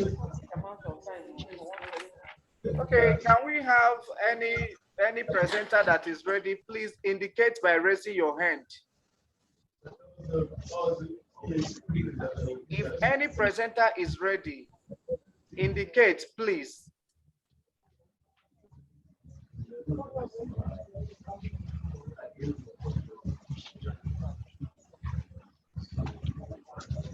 Okay, Chris Chikelue, are you there? Unmute your system and talk to us. Chris Chikelue.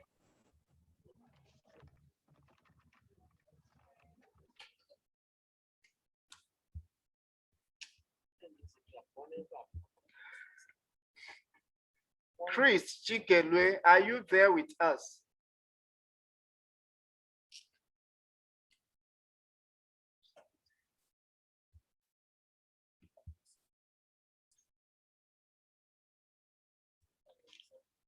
Chris, can you talk to us? Yes, I can talk to us. You muted me and you were asking me question. I was answering, but you couldn't hear. Oh, okay. Okay. The floor is yours so, now. Yes, I'm good to go. Yes. My name is Chikelue Chris Akabike. I'm from Department of Fine and Applied Arts, University of Nigeria, Nsukka. I'm presenting a paper, a manuscript titled African Art and Entrepreneurship, Neoliberalism and Apprenticeship System of Education in Southeast Nigeria.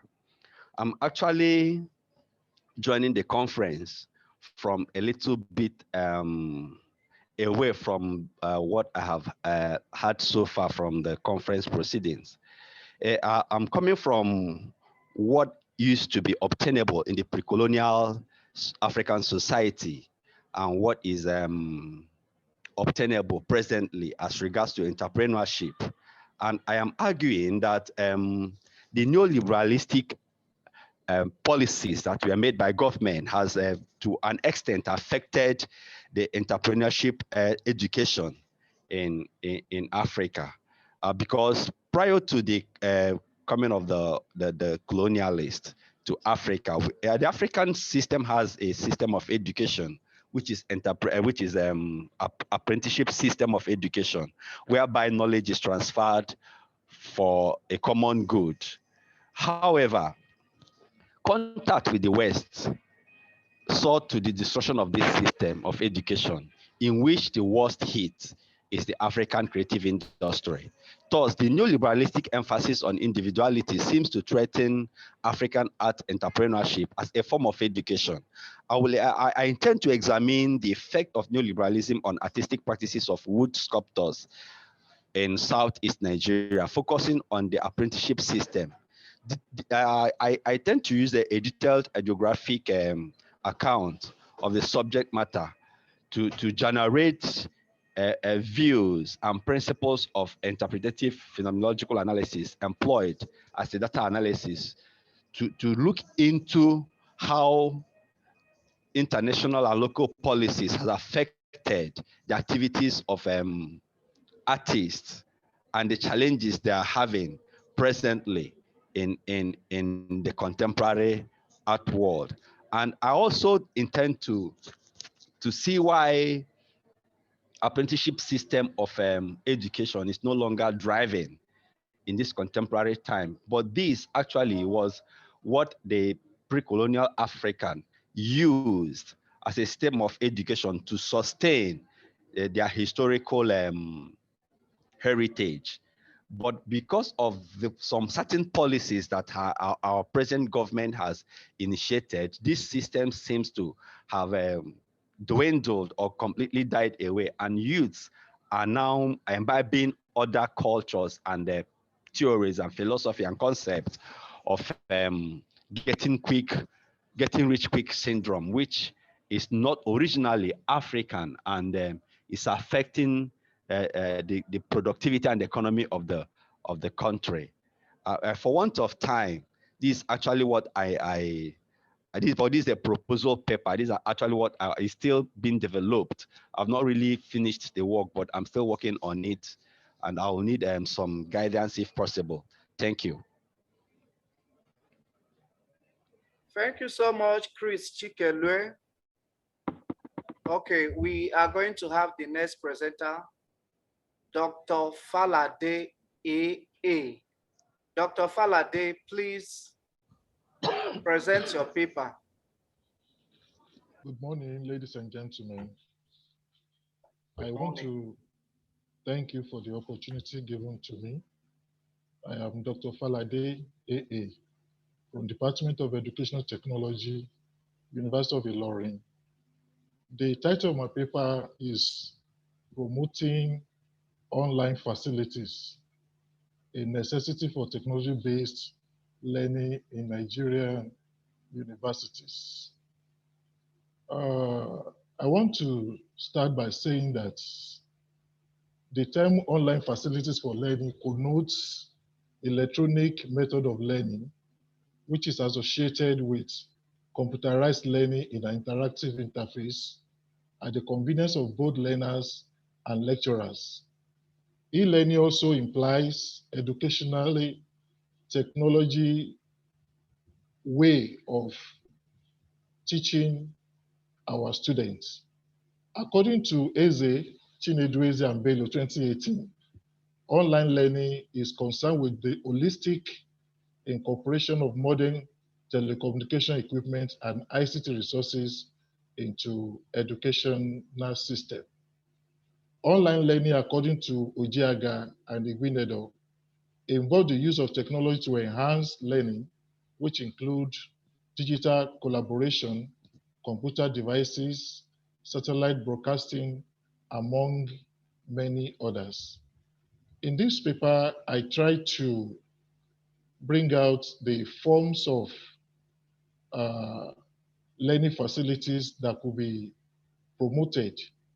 For example, just like presenter of today say, we can make use of technologies like Zoom, Skype, YouTube, Google Classroom, Google Mates, and many, many others that are available for our use.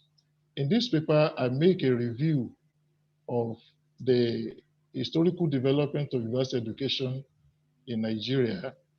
Then I also presented a theoretical framework for the online facilities in technology-based learning.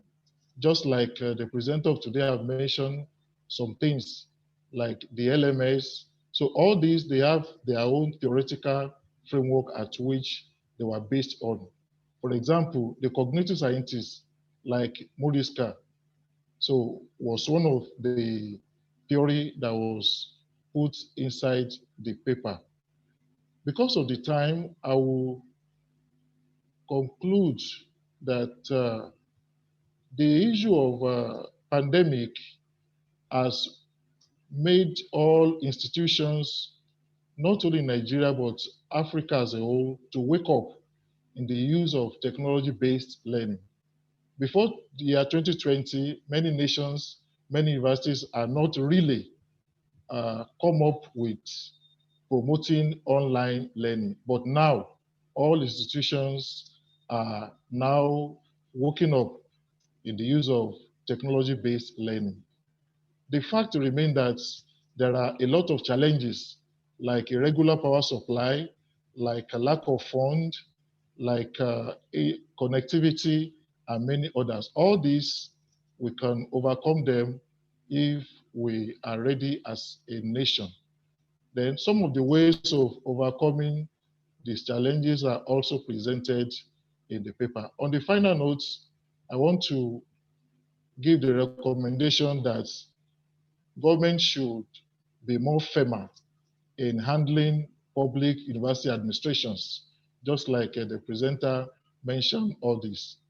Then we have seen that private universities, they are more proactive than most public universities. All universities, we need to be more proactive in the promoting of technology-based learning in Nigerian educational system. The lecturers and students alike, we need to begin to make use of this technology-based learning more than ever before.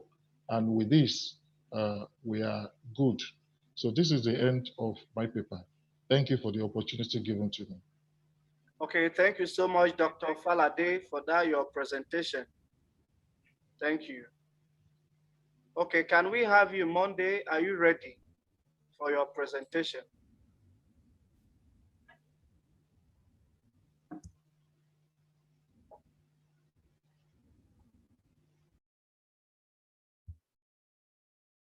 Uday Monday.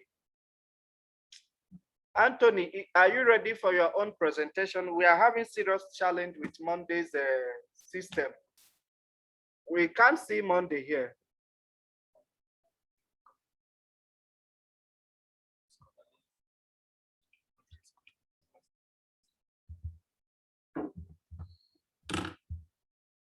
All right, Monday can now go ahead with this presentation, please. Okay, Monday, can we hear you, please?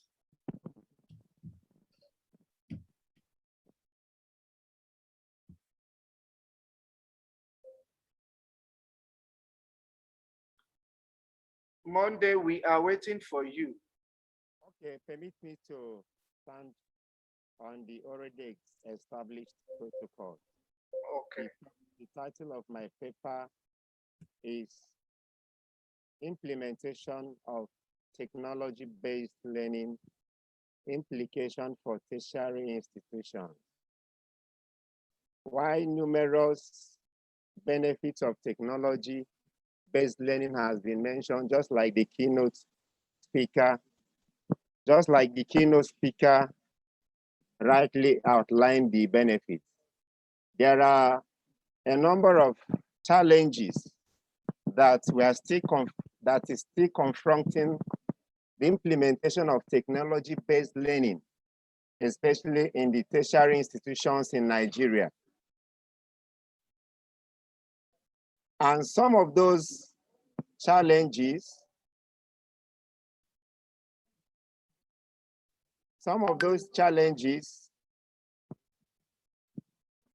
have been looked at in this work, like the supply, or shortage of electric supply, lack of adequate facilities for this technology-based learning. You don't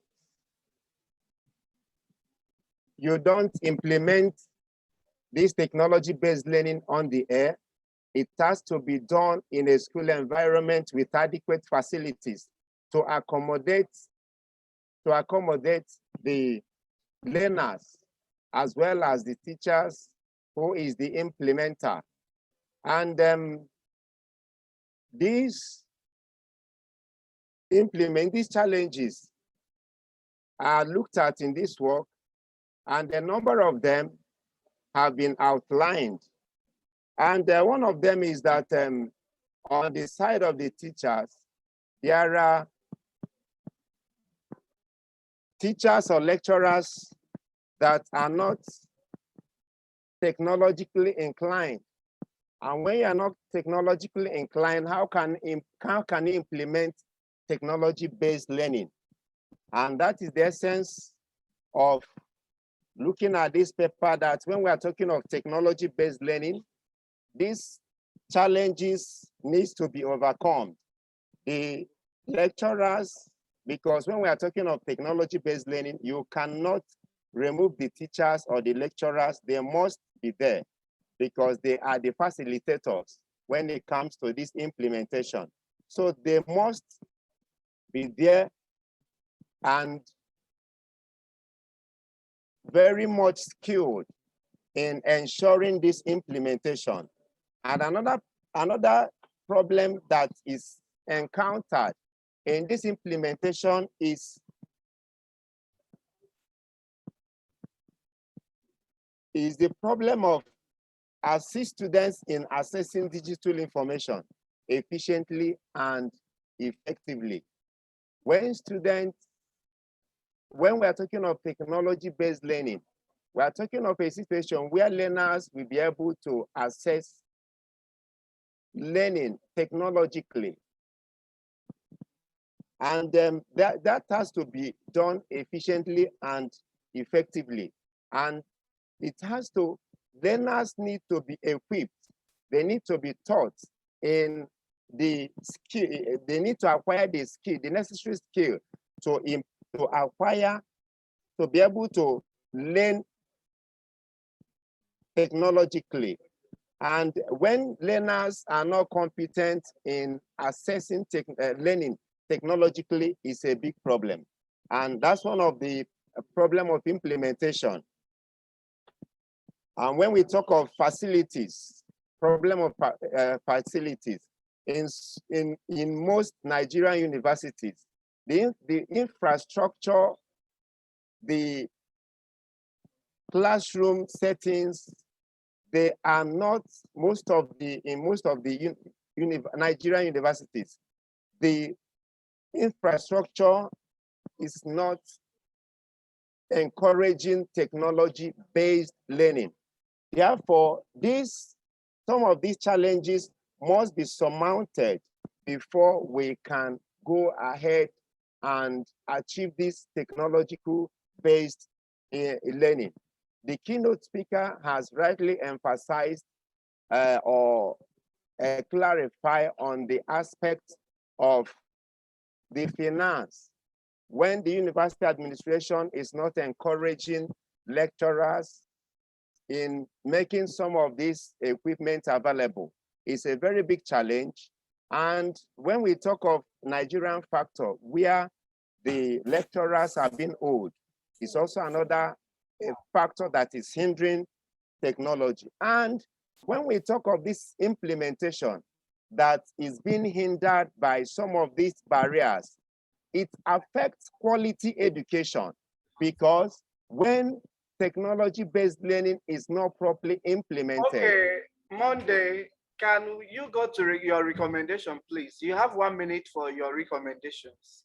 It's okay. So in my recommendation, it is advised that schools or school administrations. Provide professional development activities related to technology to update teacher skills, knowledge, and offer technical support needed for assessing technology-based learning. Also, support partnerships that help teachers share effective technology practices and experiences. And lastly, provide workshops that allow teachers to reflect upon effective strategies for technology-based learning and unveil issues that are central to understanding the process of technology-based learning. Thank you so much for listening. Thank you so much, Uday Monday, for your presentation. Can we have Omeje Monica Obiageli?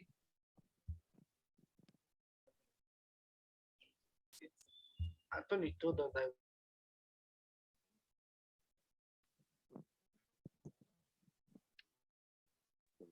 Omeje. Yes, I'm ready. Okay, present. Okay. This paper is written in Igbo, so I will do the presentation in Igbo language, please. Ndewo na ọhaneze na-ege ntị. Aha m bụ Ọkammụta Monica Obiageli Omeje. Ana m anọchite anya ndị otu mụ na ha mere nchọcha nke isiokwu ya bụ mmetụta nka na ụzụ Facebook na Twitter na-emetụta ụmụ akwụkwọ n'ọmụmụ edemede Igbo n'ogo senior secondary n'okpuru ọchịchị Udenu nke steeti Enugu. Edemede dị oke mkpa n'ọmụmụ asụsụ ọbụla n'ebe nwata akwụkwọ nọ. Nke a bụ maka na ọ bụ n'edemede ka a na-anwale nwata akwụkwọ n'ihe niile ọ maara banyere asụsụ ahụ. Nke a mere o ji dị mkpa na nwata ọbụla ga-enwe nke ide edemede, ọ kachasị n'ọmụmụ asụsụ Igbo. Edemede dị oke mkpa n'ọmụmụ asụsụ Igbo n'ihi na ọ bụ na ya ka a na-anwale nwata na nka niile o nwere n'odide asụsụ Igbo. Ọ bụ n'edemede ka eji ama onye bụ ọkaigwe n'ọsụsụ na odide asụsụ Igbo. Ọ bụ nke a kpatara eji kọwaa edemede dịka usoro a haziri nke ọma. Mmadụ nwere ike iji gosipụta ihe ọ bụ n'uche site n'iji akara eji ede ihe nke asụsụ ahụ nabatara. Abịa n'asụsụ Igbo, ọ bụ Igbo izugbe bụ asụsụ a nabatara ka e were na-ede edemede n'Igbo. Igbo izugbe bụ olu Igbo ahụ a nabatara ma ekwekọrịta ka ejiri na-ede ihe n'Igbo. Ọ bụkwa ya ka eji akụzi ma na-edekwa asụsụ Igbo n'ụlọ akwụkwọ. Ọ bụzi n'edemede ka a na-anwale nwata akwụkwọ ọbụla na amamihe o nwere n'odide Igbo izugbe ya na kpọm na rịkọm niile dị n'odide ya bụ Igbo izugbe. Mana n'agbanyeghị mbọ ndị a niile a na-eme n'ọmụmụ asụsụ Igbo, ọtụtụ ụmụ akwụkwọ amaghị ka esi ede ihe na ya bụ asụsụ. Nke a na-ebutere ha ọdịda na ule ya bụ asụsụ. Ọtụtụ ihe ka a tụlegoro nwere ike ịdị na-ebute nke a, dịka agbasoghị ezi usoro nkụzi, enweghị mmasị nke ụmụ akwụkwọ na ọtụtụ ihe ndị ọzọ. Mana ndị nchọcha na-eche na ihe nwere ike iso na-ebute njọwanye njọ nke ọnọdụ a bụ mbata nke nka na ụzụ ọgbara ọhụrụ dịka Facebook na Twitter pụtara n'etiti ikwu na ibe n'ala Naịjirịa. Nka na ụzụ na akụrụngwa ya dị iche iche ewebatala mgbanwe pụrụ iche n'ụwa dum n'ihe banyere nzirịta ozi na mmekọrịta mmadụ na ibe ya. E nwere ọtụtụ akụrụngwa nka na ụzụ dị iche iche dịka Facebook, Twitter, ekwentị na ọtụtụ ndị ọzọ. Ndị mmadụ na-ejikwa akụrụngwa ndị a niile ezirịta ozi n'etiti onwe ha. Mana nchọcha gosiri na ọ bụ akụrụngwa Facebook na Twitter ka ndị mmadụ ọkachasị ụmụ akwụkwọ na-ejikarị ezirịta ozi. Ọ bụ nke a mere ndị nchọcha ji nwee mmasị ileba anya n'otu nka na ụzụ Facebook na Twitter si emetụta ụmụ akwụkwọ n'ọmụmụ edemede Igbo. Iji were mee nchọcha, ndị nchọcha gbasoro usoro nchọcha ka survey nkọwa. Ndị ejiri mee nchọcha bụ ụmụ akwụkwọ niile nọ n'ogo senior secondary nke abụọ. Ọnụọgụ ha dị 1,464. Ndị esere eji mee nchọcha kpọmkwem bụ ụmụ akwụkwọ SS2, ọnụọgụ ha dị 220. Ajụjụ nchọcha abụọ ka ndị nchọcha hibere maka nchọcha. Ngwa nchọcha ejiri mee nchọcha bụ ajụjụ njumaza nke ndị nchọcha hibere n'isiokwu ha na-atụle. Ndị nchọcha ji usoro min na ndịpụ n'izugbe wee hazie data niile ha nwetara na nchọcha. Nchọpụta nchọcha gosiri na akụrụngwa teknọlọji abụọ ndị a ụmụ akwụkwọ na-eji eme ihe dị iche iche bụ Facebook na Twitter na-emetụta ha nke ukwuu na edemede ha n'Igbo. Site na nchọpụta ndị nchọcha tụrụ aro maka mgbasi mbọ ike nke ụmụ akwụkwọ dị ibelata ndejọ ha na-eme n'edemede nke na-esitekarị na mmetụta Facebook na Twitter. Ọ bụ uche ndị nchọcha na-agbaso ntụziaka ha nyere n'ime ọrụ a na ọ ga-enye aka n'ebe ọ dị ukwuu maka nkwalite nkụzi na ọmụmụ asụsụ Igbo n'ọdịnihu. Ọgwụkwanụ ka ọ ha m n'ọnụ. Ndewonu. Ndewo ọkammụta Omeje Monica. Ndị na ndị otu gị mere nke ọma n'ihe nchọcha unu mere. Okay, we will move ahead and invite the next presenter. And the next presenter is Anthony Uzigwe. Anthony, okay, please do present your paper. Okay. Good afternoon, everyone. Good afternoon. Good afternoon, my professors. Thank you for this opportunity. All right. Today I'll be presenting a paper on learners' personality and gender as correlates of online learning outcome during the COVID-19 pandemic. We all know the incidence of this COVID-19 and the impact of COVID-19 on our general learning. This impact is actually changing the course of how things is being done, challenging the traditional ways of learning in the classroom, hence by bringing in different methods and different processes that learning can actually happen. So as a result of these rampant changes that we are exhibiting, we discover that learners begin to use other methods to form a way of learning, such as what we are doing now, like using the Zoom, using the WhatsApp and different platforms that are available for learning.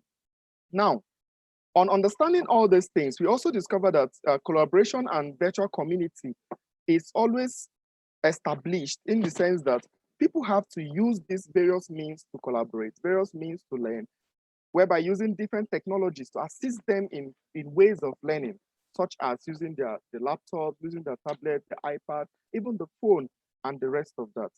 Now, the presence of various online learning have actually improved the way that we can actually assess this learning and making this learning available to different category of people, irrespective of their gender, different personalities of these learners, wherever they are, whereby getting to them and actually making them to learn from this. So despite the merit of the online platform in the COVID-19 time, the personality of the learner can impact how he or she can make use of the platforms. Personality is defined as the individual characteristics, the pattern of thought, the emotions of this person, the behavior, the way this person acts. You discover that the way I behave might actually impact and influence the way I will perceive certain platforms. Now, you discover that some people are more inclined to platforms that have videos. Some people are more inclined to platforms that are more textual.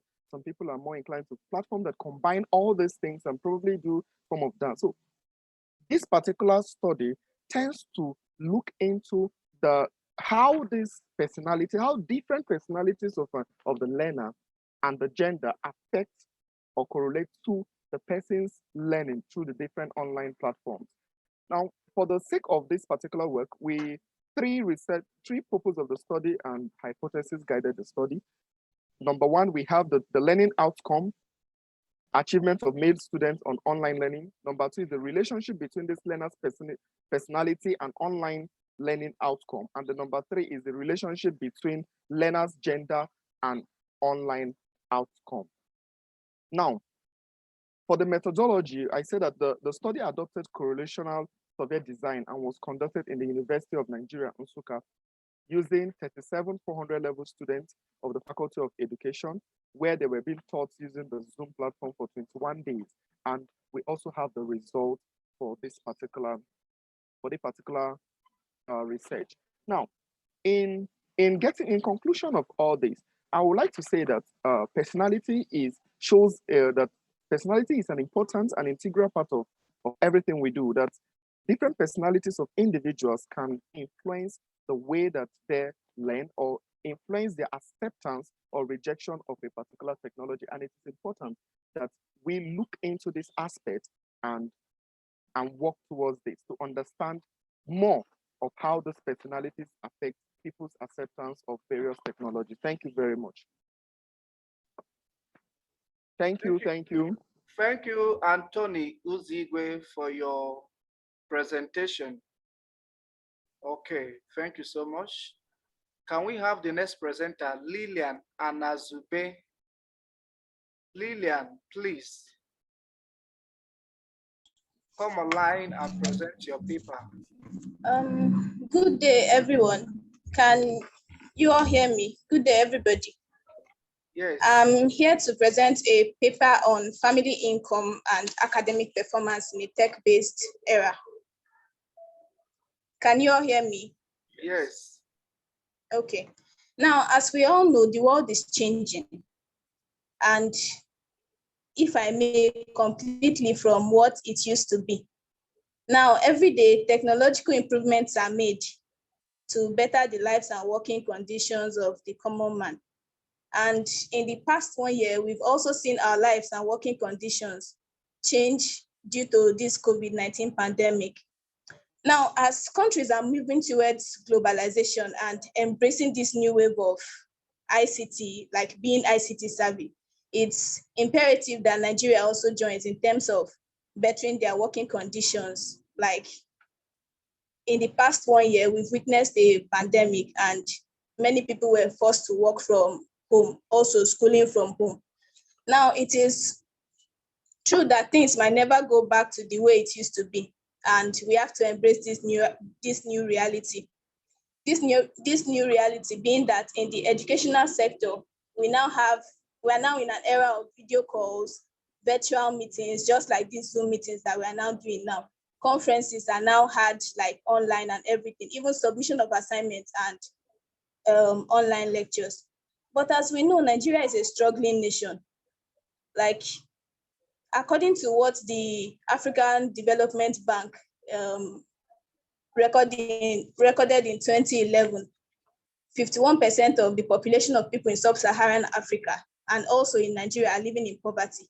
Now, since we have over 1 billion people living under $1 every day, we have this as our reality, and the fact that education and learning outcomes are declining in Nigeria, despite the cry to revamp the educational sector, how is it possible that our students will be able to like embrace this era of ICT, like become ICT savvy and the like, being that most of their families can barely afford what to eat? So it is like on these 3 points that my paper like is talking about. It's on these 3 points that my paper thrusts on. This paper basically like seeks to find out how family income affects student academic performance in a tech-based era.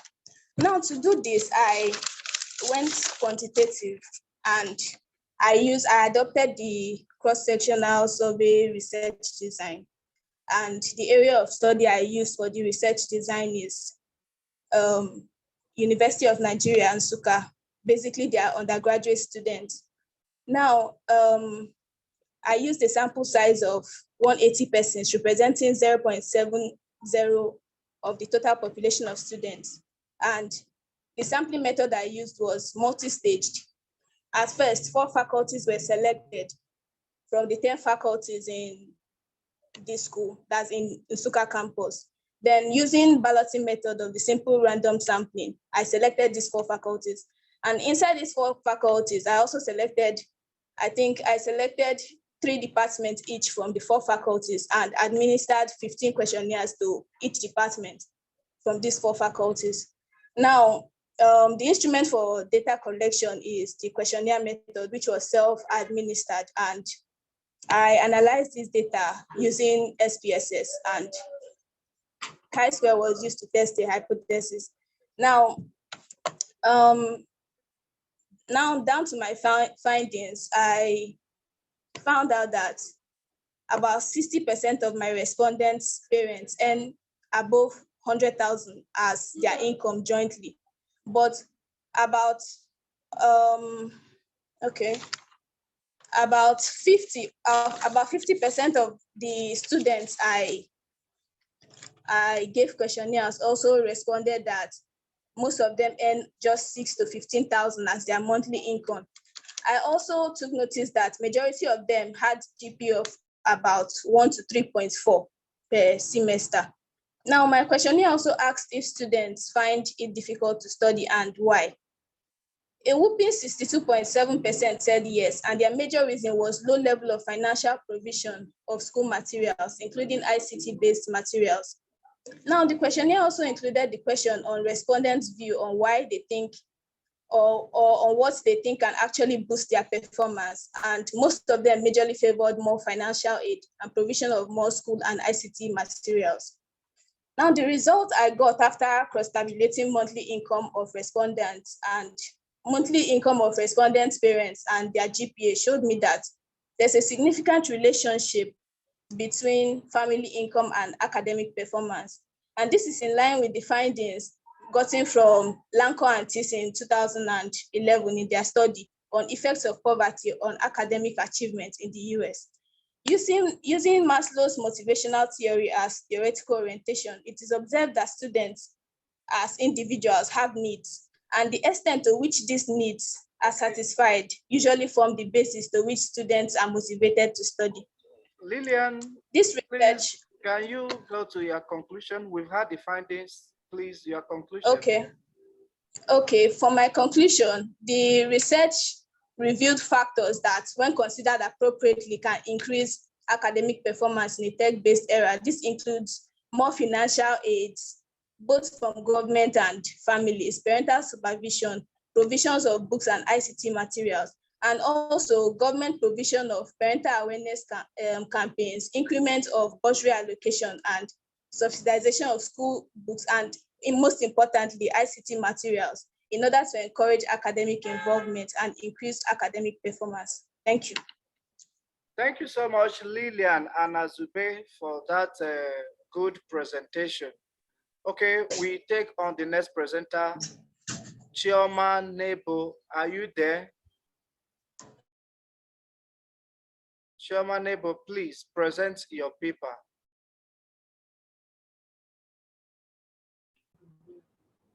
Hello? Yes. Okay. Good afternoon. You're welcome. Can you hear me? Yes. My name is Nebo Chioma, language education friend. And my topic is integrating emerging technologies for effective French education. French education in secondary school are not encouraging due to lack of interest of the students. From primary level to junior secondary school level is compulsory, but from secondary school level is an elective. So, and you find out that when they get to SS1, they drop French. And that's the reason why emerging technologies should be integrated in French education. We have numerous emerging technologies, which are Zoom, the one we are using now, Google Classroom, cloud computing, Web 1.0 to 3.0. We have smart boards, telephone, smartphones, tablets, and so on. And these emerging technologies are divided into two, the software and the hardware. The ones we cannot see are the software, but the laptop, the smart board are the hardware. And the use of emerging technology, like for example, the Zoom that we are using now, that it gives opportunity for the students and the teacher to use it very well without any problem. Like the teacher can record the lesson. Like I'm seeing now, this conference is being recorded. And as it's recorded, I can record my lesson and my students can go over and play it as it concerns French education, because there is need for good pronunciation of the subject matter. You need to get the pronunciation and to learn the spellings and everything. It concerns language. I can also give the emerging technology will also give me room to track the performance of my students. It also give me an opportunity to communicate with them, because there is a chat box there I can write what I want them to do. I can give them assignments and tell them to do. There's enough room for all the things we need to do, and it will engage the students. They are the ones, they will be doing the act. They are the ones that will perform it. They are the ones that will connect. They are the ones that will say, I don't understand this. So by so doing, they won't have time to be distracted like in conventional class. This will motivate them. This will make them to like French, to bring their interest back. And that's why I recommend that government budgetary allocation should be increased to educational institutions so that they will inquire, implement, and maintain these emerging technologies. 2, qualified teachers and competent teachers should be employed. And also curriculum planners should encourage emerging technologies, add it as their instructional material so that it will encourage them to do French, because I find out that when you get SS1, they will drop French, but by the use of emerging technologies, it will be encouraged, their interest will be increased. We also have government educational institutions should ensure the provision of relevant infrastructure to facilitate the adoption of the emerging technologies. Also, policymakers should formulate flexible policies that would encourage technology in teaching and learning of French education. In conclusion, it shows that emerging technology will help the achievement of teaching and learning objective of French education. Thank you.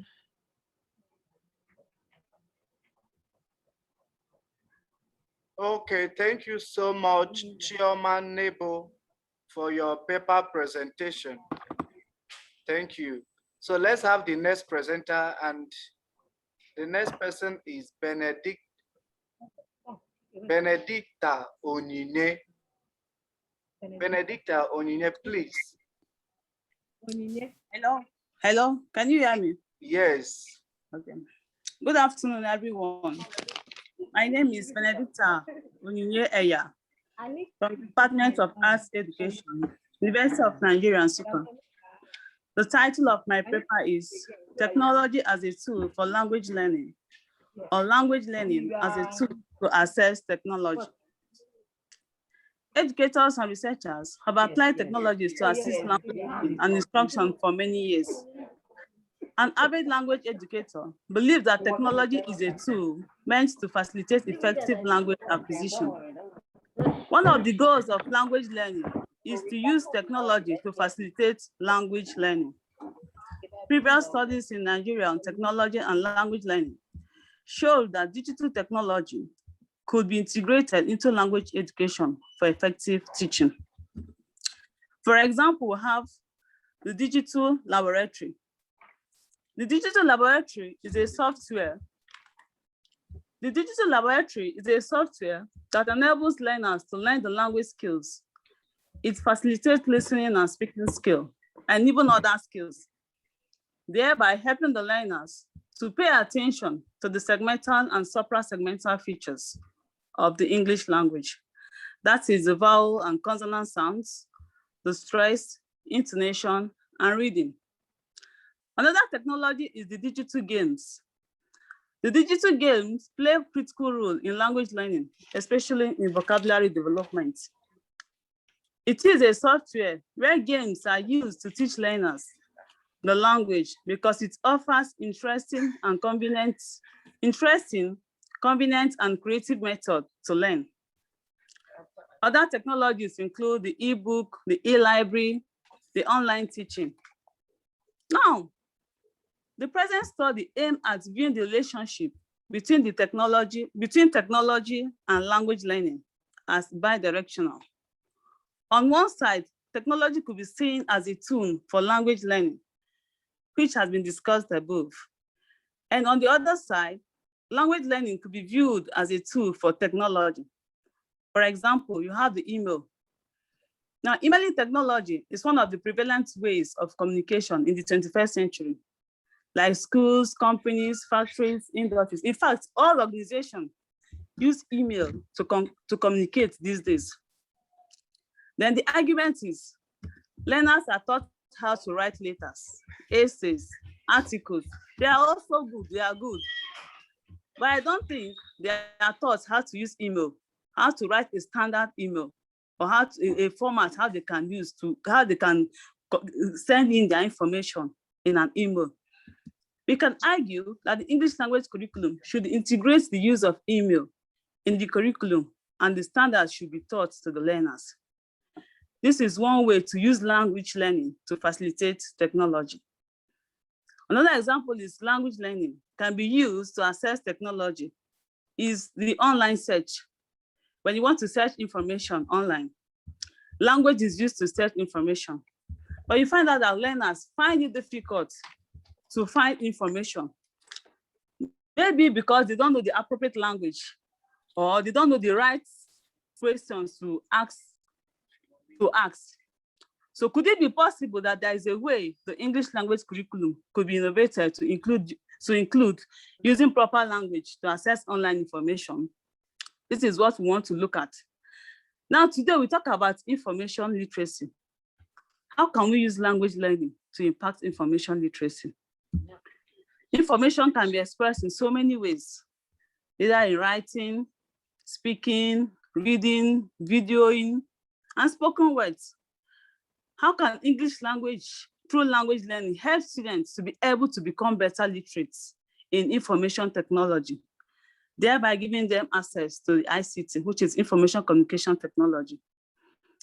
We are arguing in this paper that since new technologies are emerging and is becoming a way of life, English language curriculum should incorporate new methods to help students to become better digital natives and be able to benefit more on technology-based learning, and also use the language as a tool to access technology. Thank you for listening.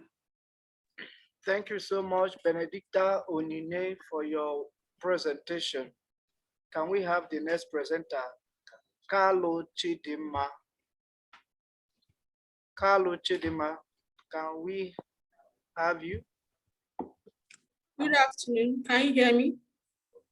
Right on. Hello, can you hear me? Go ahead, yes. Okay, good afternoon. Please permit me to remain on the already established protocol. The title of this paper is Evaluation of Facilities for Technology-Based Teaching of Continuous Writing in English Language in Public Secondary Schools in Plateau State, Nigeria.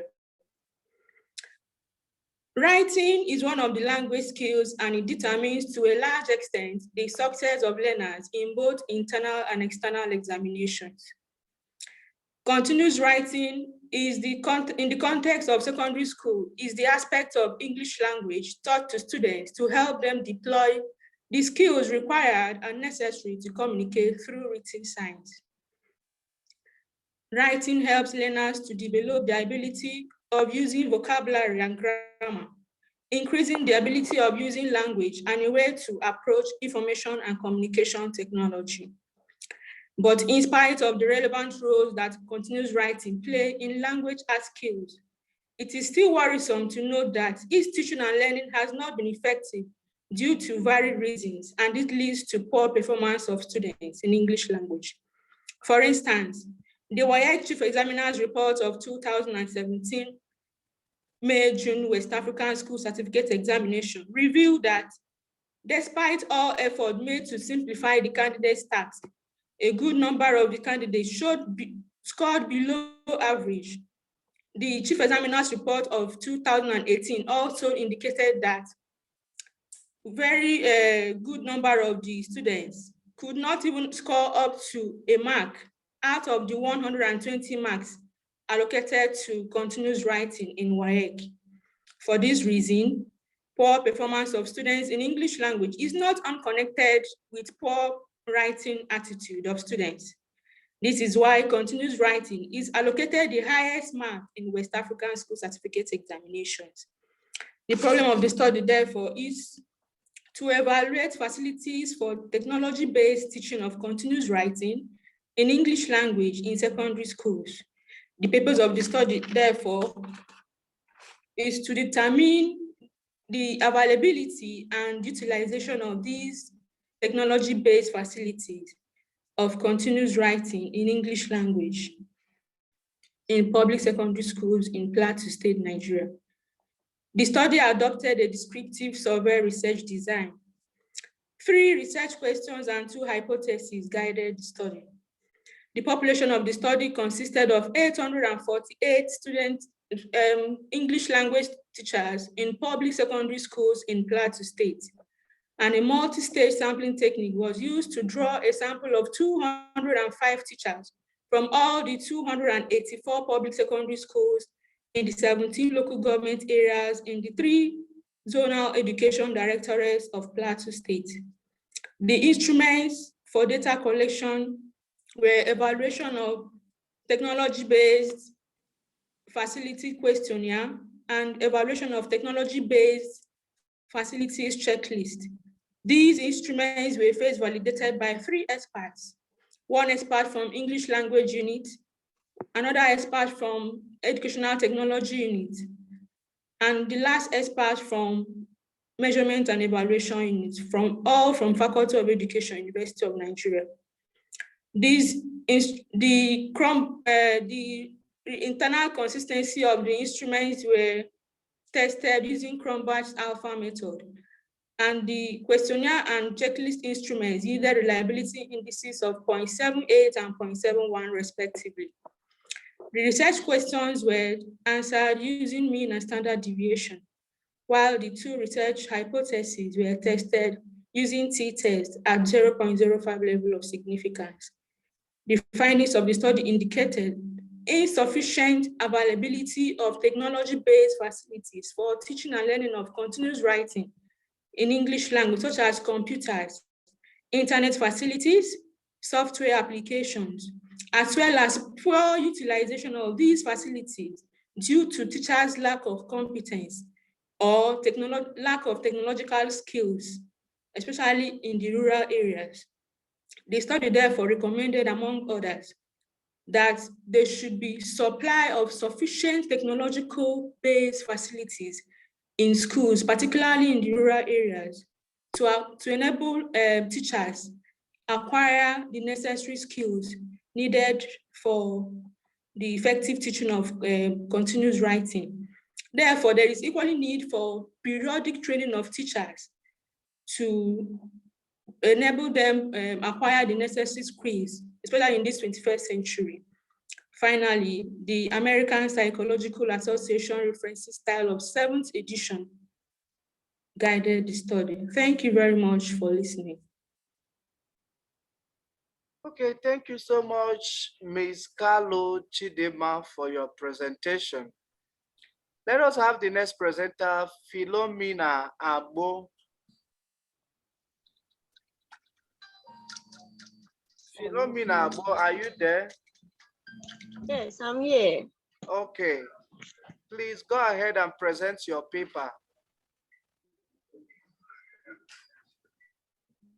Okay, thank you very much. You're welcome. Continue. Yeah, good afternoon, everybody. I am Abo Philomena. As we all know, technologies have become more integrated in the processes of teaching and learning, and the evaluation aspect is not left out. In tertiary institutions, such as universities, technologies are more evident in the assessment process. This is because it helps to manage the large number of students that often take general courses, such as use of English program. This technology, the main technology that is often seen in this area is what we know as commonly referred to as computer-based tests. In Nigeria, computer-based tests were first used for large exams, such as unified tertiary and matriculation examination.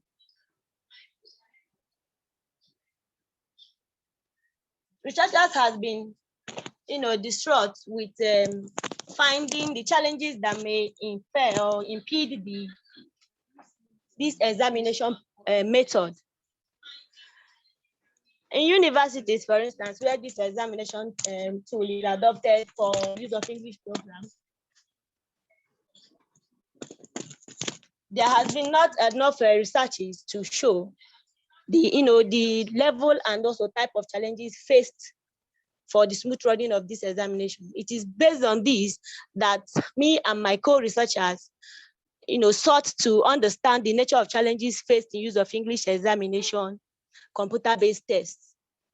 Our study was guided by one research question and one null hypothesis. We developed a 20-item questionnaire with which we collected data. This questionnaire was validated by 5 experts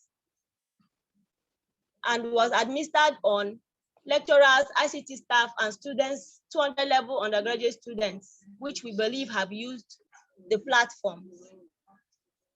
In our results, we found that there are indeed several challenges which are infrastructure-based and technical skill-based that impede the smooth running of use of English examinations. For instance, the respondent made us to understand that there are not enough halls for taking the over 10,000 students that often register for this examination. In the area of technical skill, our results show that there are technical skill challenges. For instance, the technical skill staff that will be deployed to man an exam may not be able to solve such issues such as cursor stickiness, and may not be able to help the student to connect back to the local area network LAN that is used to develop these examinations. Now, based on this, based on our findings, we therefore concluded that there are indeed some infrastructural and technical skill challenges that impede the smooth running of computer-based tests in our universities.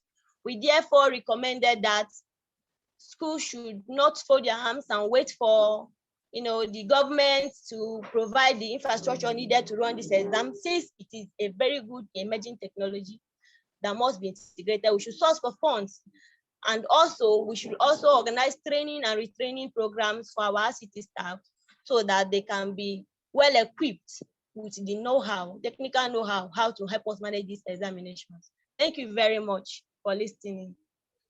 Thank you so much, Philomena Abo, for your wonderful presentation. As we make welcome the next presenter, and that is Ifechi Ibeneme. Ifechi Ibeneme, okay. Do present your paper now. Sorry, Ifechi Ibeneme. Good afternoon, everyone. Can you hear me? Yes.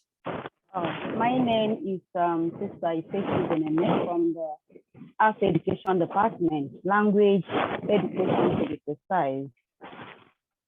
The topic of my paper is the conceptualization of technology-based learning. Conceptualization of technology-based learning knowledge is characterized by constant variables and unpredictable dynamics of development.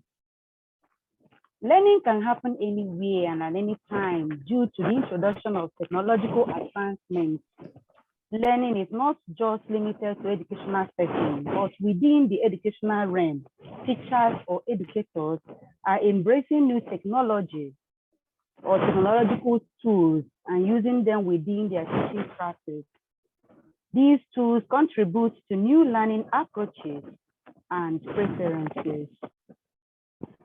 Technology-based learning constitutes learning through electronic technology, including the internet, audio-visual conferencing, like we are just experiencing now, bulletin board, and other charts. The purpose of this paper is to examine or explain what has been put in place to facilitate the future development of the technology education curriculum technology-based learning, that is TDL, due to the speed move of technology in other fields of learning. Education, technology rather, it is the skills, methods, processes in producing goods and services. It is also used in carrying out goals, like in the case of scientific investigation. It is also used in solving problems, like in the health, by discovering diseases and also the curative method to solve them. It is also used in massive production in agriculture, thereby curbing the hunger and mass famine in the world. Technology in learning are the tools for enhancing learning, and we have some technological learnings like computer-aided learning, computer-aided teaching, computer-aided instruction. Educational technology, as we normally call it, EdTech, combines the use of computer hardware, software, and educational theory and practice to facilitate learning. Now, let us look at the advantages of educational-based learning. Number one is learning becomes easier and faster because it is deeply influenced in the fields of medicine, agriculture, engineering, and architecture. Almost every information can be found online these days. So learners access information even without their teacher. Number two is good preparation for the future. Technology prepares learners for the technology-based competitive world in the future, because as we dive out from the analog to digital, we will not stop. It keeps on moving. Number three, modern technology has lower tuition and textbook prices. Textbooks are converted to digital formats, thereby encouraging e-books or in-learning because more resources are contained on the e-book. How does it curb it? The payment of school fees will now be subsidized when the tuition fee is removed for textbooks. Even transportation to go to the institution of learning will also reduce, as well as utility bills are reduced, thereby giving both rich and poor students the opportunity to receive high quality education at a low cost. Number four, learning with technology is much more interesting, especially in the pre-primary and primary sections, whereby images, videos, and graphics are used, and we know children learn more by what they see than what they hear. Number five, new teaching methods are being developed and used by instructors and teachers, such as social media, blogs, podcasts, web conferencing, like the Zoom we are using now in this conference. Text-to-speech converter, voice recognition, volume control, and translator. Disadvantages of technology, the use of technology in learning. Number one, lack of interest in hard work. Learners skip classes because of the use of devices. They do not care to learn spellings because there is an app that is called Spell Checker, which corrects them when they make mistakes while using devices. They become lazy. They neglect the basics of education, and they study of hard way. They take study as something you can just do without stressing yourself too much. Number two, potential pitfalls. Learners miss classes and examination due to the computer malfunction. Slow internet connections demotivate students in learning and even lead to stress. They get distractions and browse websites that are not even connected to the studies that they are supposed to do. Number three is the misuse of technology. Students view devices as a means of entertainment. They use it to play games, watch movies, and they see textbooks as the only source of learning. Number four, instructional challenges. Teachers who are not used to traditional method, that is the use of textbooks in classroom learning, find it difficult to move into the use of digital resources. Sometimes they cannot stay abreast with the technology. some teachers forget to teach because they upload their courses and they are learning online, and sometimes they even forget to even checkmate the students and what they are doing. Some teachers also do not find it convenient at all. Some believe that it has negative influence on the attention span of learners. Also, Okay, the parents also Ifechi think the same way. Ibeneme, please, can we have the findings, or rather your recommendations and conclusions? The recommendation I have is even though that there has been a computer laboratories all over, I still encourage that it should be established in almost all the schools, if possible in all the schools, both private and government, because we find out that you find this more in private schools. It should be encouraged and it should be equipped as well as being maintained. Another finding, recommendation I want to make is that there should be a program that encourages students to borrow computer, laptop, and tablets if they don't have, so that they will be able to make use of it. And as well as e-library should be built in every institution, not just as one. It should also be built in different faculties, departments, schools, colleges, even the primary schools. There should also be the implementation of quality campus and schools Wi-Fi network. Like some of people are finding it difficult to connect because maybe the Wi-Fi or network where they're staying is not that strong. I also recommend for blended learning method. That is the use of both online learning and classroom learning, so that when the children are given assignments through the use of online, it will now form another source of learning for the next class for teachers. Thank you very much for listening. God bless you. Thank you, Ifechi Ibeneme, for that wonderful presentation. Thank you so much. Let us have the next presenter. Eukaria Chibugo. Eukaria Chibugo, please present your paper in 5 minutes.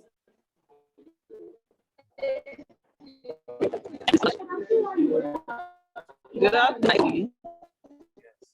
Good afternoon. Please lower your microphone. Eukaria Chibugo, your network is not stable. Could you please lower your microphone or change your location a little?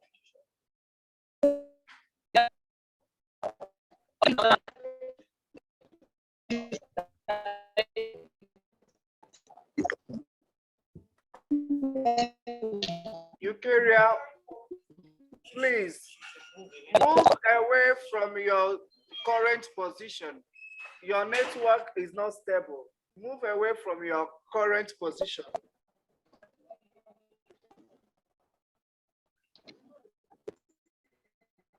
Okay, maybe let's take another presenter while you sort your network out, please. Let's take another presenter. Okay, Tochukwu Chinyelugo, are you there? Tochukwu Chinyelugo. Yes, I'm here. Oh yeah, present your paper in 5 minutes. Good afternoon, everyone. I'm Tochukwu Chinyelugo. The title of the paper is Developing Economics Curriculum Packages for SS2 Students Using Computer Content. This paper is mainly based on developing study packages for students. COVID-19 has taught everybody lesson, especially teachers. Teachers will want to stay safe as they deliver their lessons, and at the same time, deliver high quality. Now, this paper helps to reduce teacher-student physical contact by developing these packages. The packages are on labor market unit of SS2 Students Economics Curriculum. The topics under the units covered are demand and supply for labor, wage determination, trade union, and unemployment. These packages were developed using computer concept mapping. Computer concept mapping is a mapping tool whereby the ideas of students or the teachers or whoever is the mapper, the ideas are represented graphically. The main concepts are presented in notes, and using linking words and arrows to other concepts to show relationships or how connected these concepts are.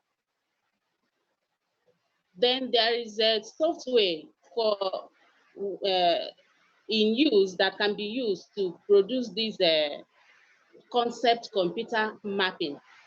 In this particular package, CMAP is used for it. CMAP is used because it's very adaptable for SS2 students. The packages were developed and given to experts, 5 experts to check for its stability for teaching. Now the packages are uploaded on the internet. Teachers and students have access to them. So the teacher can be in her office and direct students to the website where they can download it, they read it on their own, and assessments can be given. Thereby, the physical contact of the teacher and students are reduced. The physical contact is reduced. That's the main purpose of the development of the packages. Now, it is hoped that these packages will help both the teachers and the students to stay safe while meeting their instructional objectives and their goals. Thank you very much. Thank you, Chinyelugo, for your presentation. We don't know. Okay, Ngozi Emelogo, are you there? Ngozi Emelogo, yes. are you ready? Yes, I'm ready. Okay. You can Can go you hear me? Yes, we can hear you. You can go on with your presentation. Okay, I'm sharing my screen. The title of my work is Gender Effects, Gender Difference in Senior Secondary School Students' Usage of Digital Graphic Organizers in essay writing. And the influx of technology has brought about student-centered learning. It has also paved way for enhancing learners' skills. It has also encouraged creativity by the teachers as well in order to improve students' learning. Now, in the aspect of writing, there's a particular thing that happens when students try to write. Since writing is a mental process, you see students trying to think out their ideas, trying to organize their ideas mentally before putting it down in paper. And what happens? Most of these ideas are lost. It's either they are also being repeated. It's also possible they give irrelevant ideas while they write because of organizing their ideas mentally. And when this happens, the output or the result is always an incoherent essay. So digital graphic organizer came into being. So look at this. This is someone who is actually thinking at the same time trying to write. So what does the digital organizer do? It helps students to organize their ideas visually. They see those ideas, they put them down. But these organizers are graphic digital organizers. They are not like something you have them is a software, you have them in the system, and then they can appear in different forms. They can appear as a loose web or in a structured form. Let me give you an example of what they look like. This is what an example of a digital organizer. So each of these can be used either to organize narrative essay writing, descriptive, argumentative, expository, any of those essay writing. Now, there is a lot of research that has been done on the effect of the use of digital graphic organizers in essay writing. And the literature proves that it really enhances students' writing. Now, the gap there is that none has been done on gender. Therefore, this work went further to look at the gender effect in the use of digital graphic organizers. So the purpose of the study generally is to find out the gender effect of digital graphic organizers on senior secondary students' achievement in essay writing, and specifically to determine the mean score difference between male and female students who utilize digital organizers. And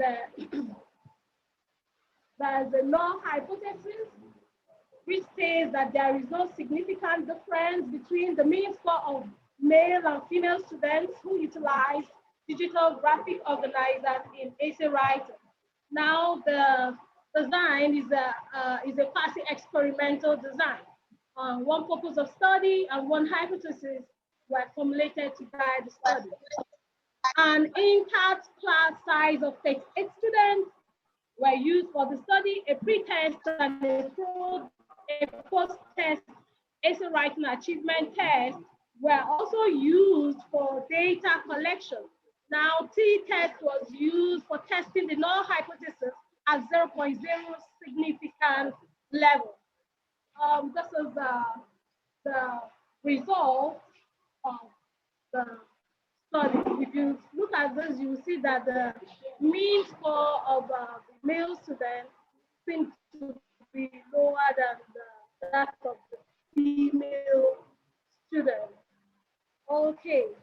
Now, in conclusion, the study found that there is statistical significant difference between male and female students who utilize digital graphic organizers in essay writing compared to their female counterparts. And the female counterparts actually had a higher mean score achievement than the male counterparts. Also, the finding of this study is a significant contribution to the inconclusive claims on the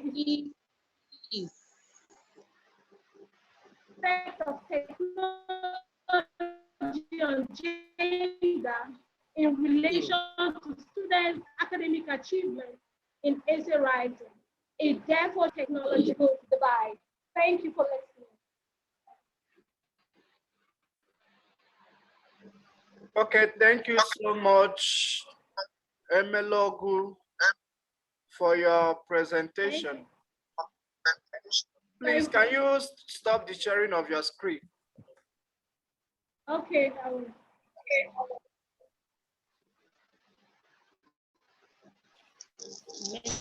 Okay, let's have the next presenter. Nenna Nwakobi.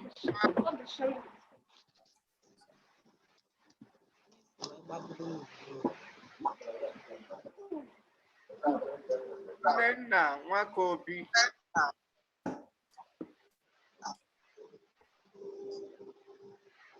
Nenna, are you there?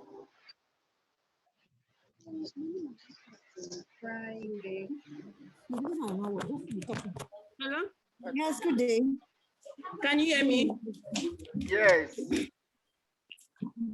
Well, I'm Jennifer Chinaza Oka. The topic of my paper is issues in the implementation of. Can you hear me? Excuse me. Are you Nenna Nwakobi? I'm using my device. Okay. Oh yeah, present your paper. What's the name again? Jennifer Chinaza Okafo. Okay, Jennifer, please, you have 5 minutes for your paper presentation. Okay, go ahead. The topic of my paper is on issues in the implementation of technology-based English language learning in the Nigerian education system. As we all know, technological advancement is one of the breakthroughs of the 21st century, and this has gained its way in education sector, in the teaching and learning of English language as well. And it has been infused in the classroom at all levels of education system, ranging from pre-primary to the tertiary level. Take, for instance, with the unprecedented events of the coronavirus pandemic, which threatened the physical contact of teachers and learners in schools, teachers around the globe tried to develop and worked individually and collectively in order to create a new learning environment for their learners to enhance the continuance of learning. Technology-based English language learning, maximizing technological tools and platforms. Take, for instance, in the learning of pronunciation, electronic dictionaries can be used. An example of this is the software Cambridge English Language Pronouncing Dictionary.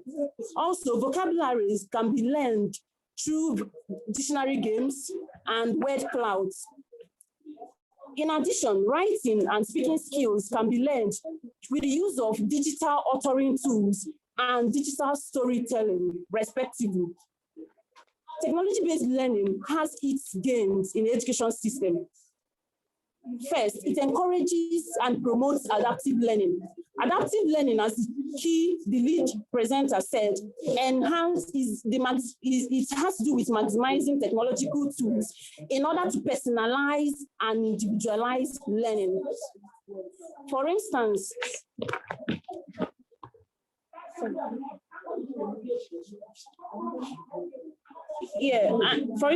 we know that. Can you hear me? Hello? Can you hear me? Continue, okay. Continue. All right. For instance, we know that individual learners have different comprehension level. So with the use of such tools as technological-based learning tools or facilities, it enhances or it helps personalize learning in the sense that each individual will learn using his own learning style and at his own unique pace, therefore enhancing comprehension.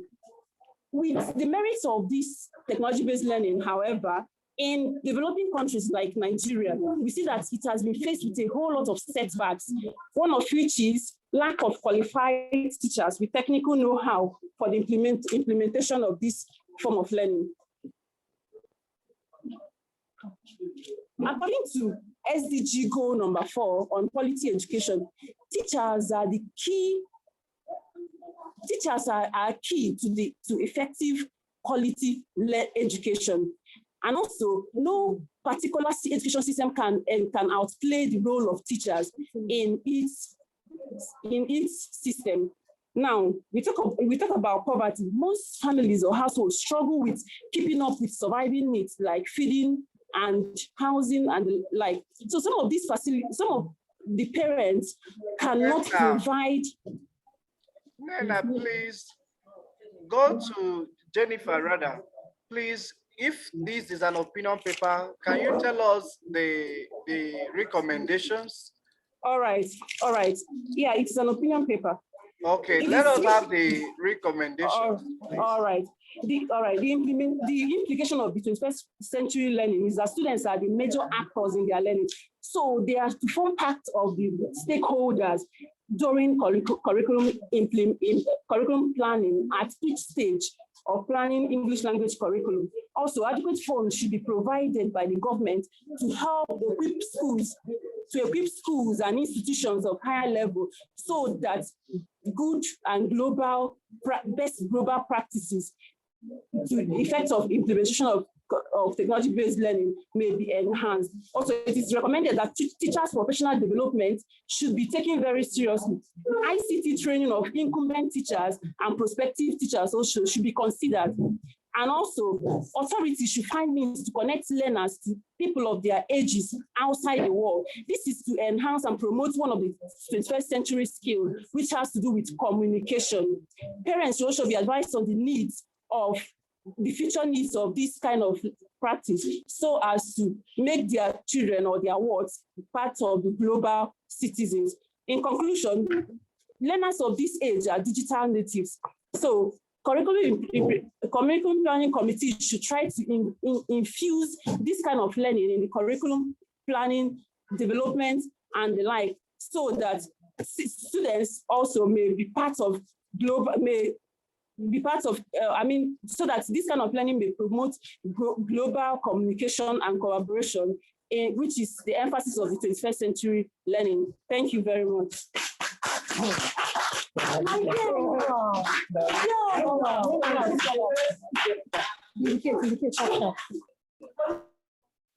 Okay, thank you so much, Nena Nwakobi. Jennifer, the name we have here is Nena Nwakobi. So we thank you for your presentation, and need I remind us from the timetable of this program, or rather of this conference, we are going to have our break, and the break starts by 1:30 p.m. to 1:50 p.m. And once we are back from the break, we will have the keynote speaker who will present his paper to us. And after his paper presentation, we continue with other presenters. So please, we are going to take our break now, and the break starts by 1:30 to 1:50 p.m. Once we're back from the break, our keynote speaker will present his paper, then the technical session will continue.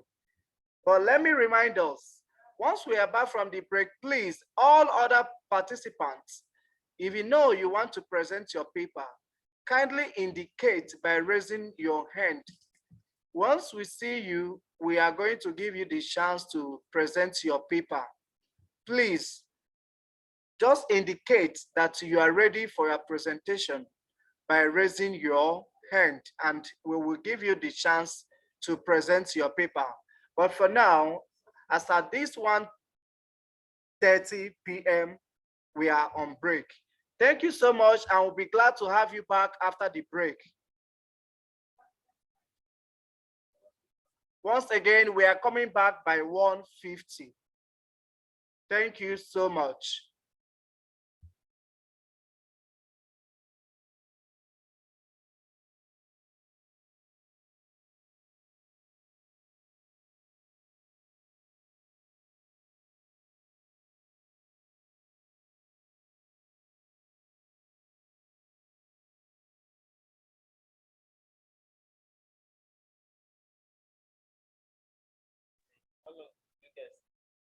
Okay,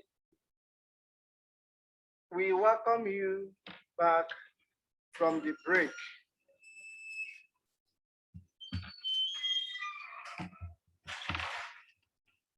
Good afternoon, dear participants of today's conference. We welcome you back. As we are coming back for the second segment of today's conference,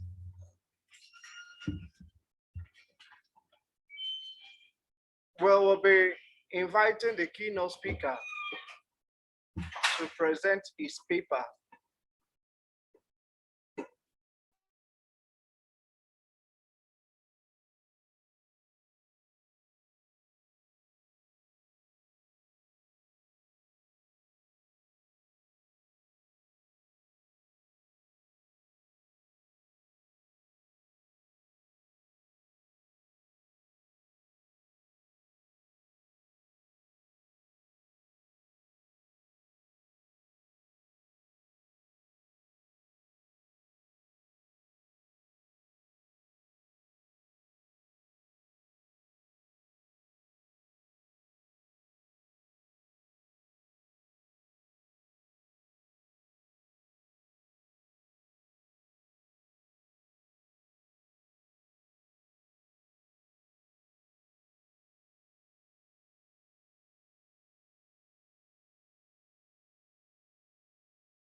Okay, as we are waiting for the keynote speaker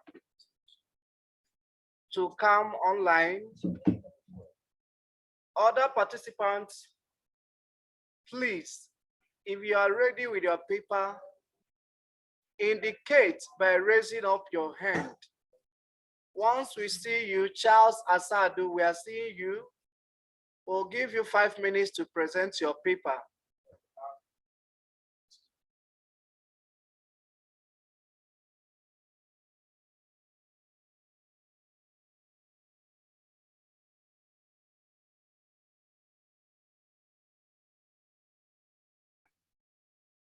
Okay, Charles Asadu, are you there?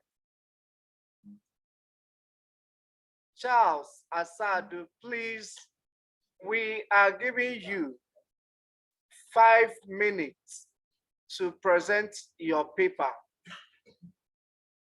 Charles, you can unmute your device and present your paper. Charles, are you there?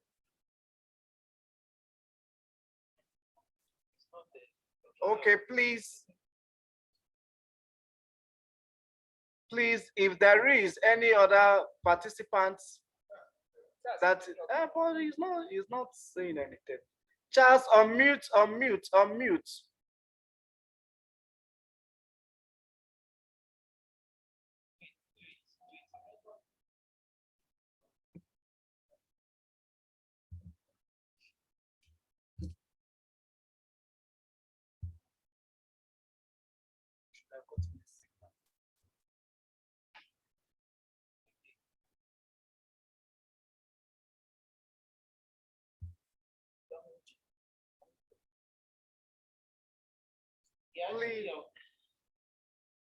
Please, if there is any presenter that is ready, indicate. Chioma Uche. Okay, let's have you present your paper, please. Hello, can you hear me? Please, ride on, go on. Okay, good afternoon, everyone. My name is Chioma Uche, and I'll be here to speak on behalf of my colleague and I on the topic, the effect of blended learning in learning, the effect of blended learning approach in learning literature in English in senior secondary schools in Abia State. Literature in English is a key art subject that is taught and learned in the senior secondary schools. Literature in English is a subject of great value in the education of a child. But in recent years, the performance or the poor achievement among the senior secondary school students in this subject in external examination in recent times call into question the effectiveness of the method that was adopted or that is being adopted by teachers in this subject area. The method that was adopted was descriptive survey design, which was adopted to determine the effect of blended learning in students' achievement. Data was collected through questionnaire from a sample population of 145 students in Umuahia Educational Zone. Instruments was also face validated and tested for reliability using Chromback Alpha. But before I go on, I will briefly want to explain what this blended learning is all about.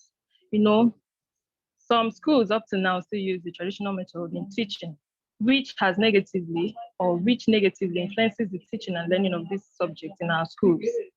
But blended learning is an approach an approach or the combination of this traditional method of teaching with online educational materials and opportunities for interaction online. And the traditional place-based classroom methods, together with these online educational materials, can help facilitate the teaching and learning of literature in our schools. It also uses technology to combine in-class and out-of-class learning.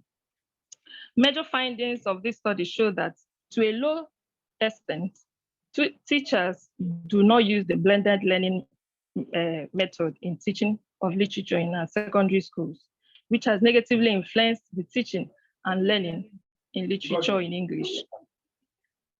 Blended learning is therefore recommended to schools to streamline their remote teaching. Okay, Chama, please, could you tell us the findings and your conclusion in 1 minute? Yeah, that's what I'm saying, yes. I said blended learning is therefore recommended to schools to streamline their remote teaching. And also training of teachers is very important to equip them effectively to integrate the learning into their teaching. And also education authorities should provide technological facilities to enable easy access to online information. Thank you. Okay, thank you so much, Chioma, for your presentation. At this point, we want to welcome the keynote speaker in the person of Professor Dr. T.I. Asino. Professor T.I. Asino is Associate he's calling on Professor.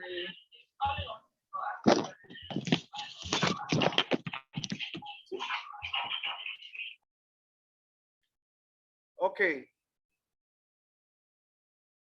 Sorry for that. We want to welcome the keynote speaker, Professor T.I. Asino. He's Associate Professor of Educational Technology and Director, Emerging Technology Creativity Laboratory, Oklahoma State University, Oklahoma, USA. Sir, please let us have you present your paper.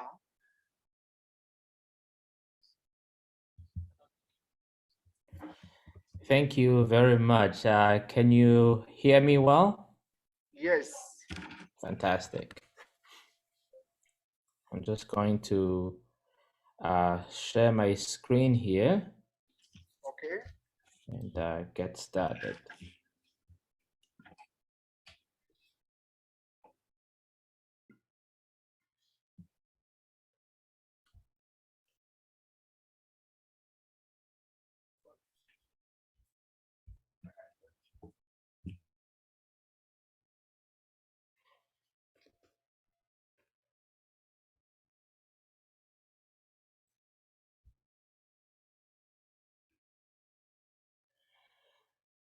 All right. Can everybody see my screen?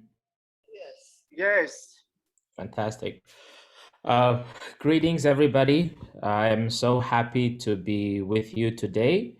My name is Tutaleni Asino, and I am coming to you from Oklahoma State University in the US, where I am the Associate Professor of Educational Technology in our College of Education and Human Sciences. And I'm also the Director of our Emerging Technologies and Creativity Research Lab.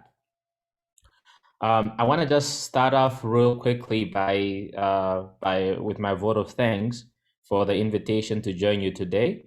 I know that none of this would have been possible had it not been for my sister, Dr. Felicia, who invited me to this conference today. But I also would like to thank the Department of Arts and Education at the University of Nigeria for this opportunity and to be your keynote for your first virtual conference.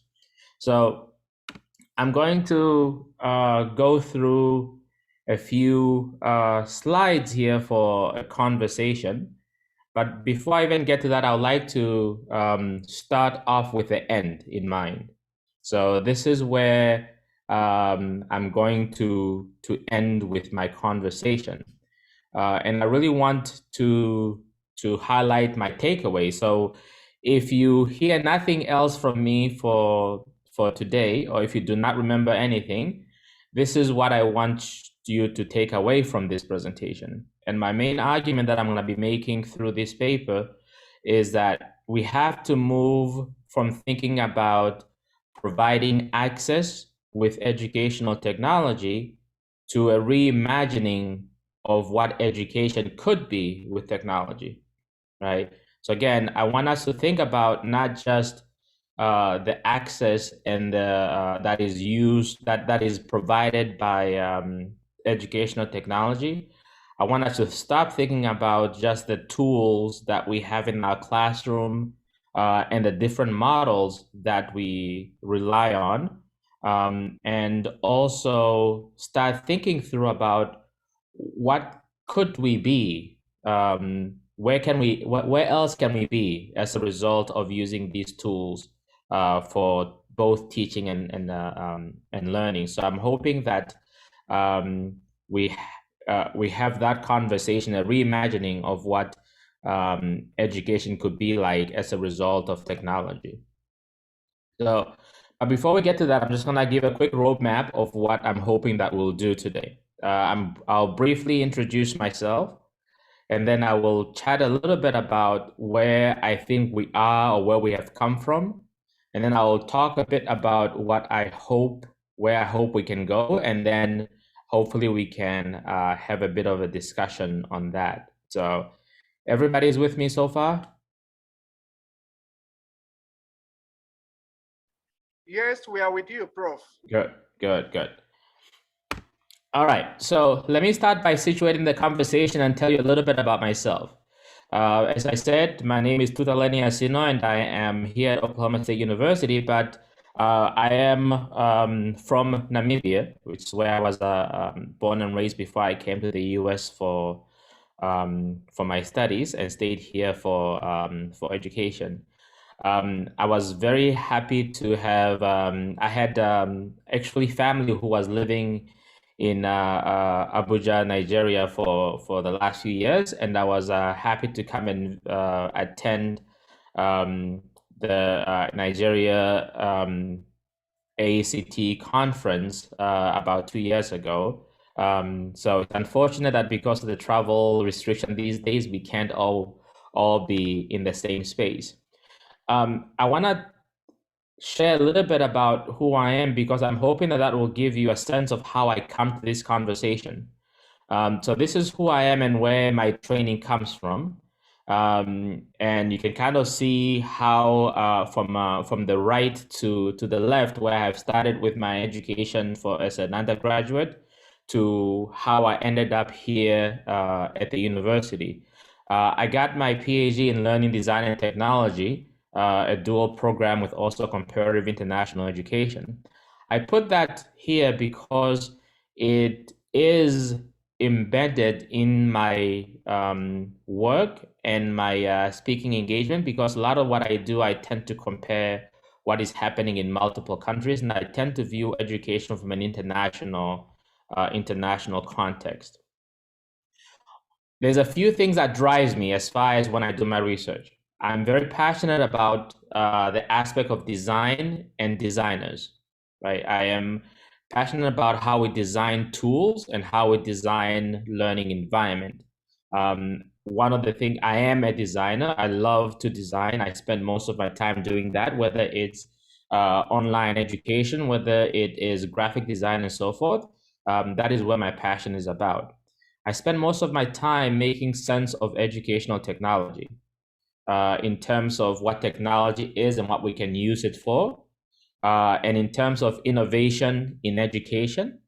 And innovation for me is not just about the technology, but it could be about new ideas and how we can advance our practice of education. I tend to do this often using the diffusion of innovation theory research in my research. And it's because I think that diffusion of innovation tends to really do a good job of explaining the technologies that we have and how they are adopted or not adopted in the educational systems. I believe that education should be borderless. I think when we talk about educating our children, we need to not just think about educating our children or students who are within our classroom, but also take note that most of these students are going to go out in a broader world that is different from where they were born or where they were raised. So that is where how I come to this conversation. My perspective on learning with technology is informed by the following things. I believe that learning is socially constructed, and in that construction, culture is a crucial and important component. I do think that knowledge today is distributed, so it's not just constrained within one classroom or one school. I do not believe that the teacher who's standing in front of the classroom is the one who has all the knowledge that is available, but that knowledge today is distributed in a lot of different spaces and time, in a lot of different databases and a lot of different communities. So we need to interface with those if we really are serious about acquiring knowledge. Technology, yes, it is just a tool, but it's not just a tool, because in this day and age, technology is an extension of who we are. And in that sense, I believe that learning is a partnership between the tools, the learner, the teacher, and the environment, right? I am a comparativist by training, which means that I tend to look at phenomenon in multiple different spaces and cultures, and try to understand and learn from those findings. I do not call myself, I don't align myself with any specific research tradition per se, but rather I let my questions drive my methodologies. Because I'm a comparativist, these are the spaces in the world where I do my research and where I have different partnerships. So how do I come to this conversation around learning with technologies and learning without borders? I think that specifically as Africans, and this is for me what's really important, is that we tend to always think of ourselves as being behind when it comes to education and when it comes to educational technology. I don't think that is true. In my experience and in my research, I found that we are often leading, or we can even be better leaders by sharing our practices. I believe that classroom todays have not really changed.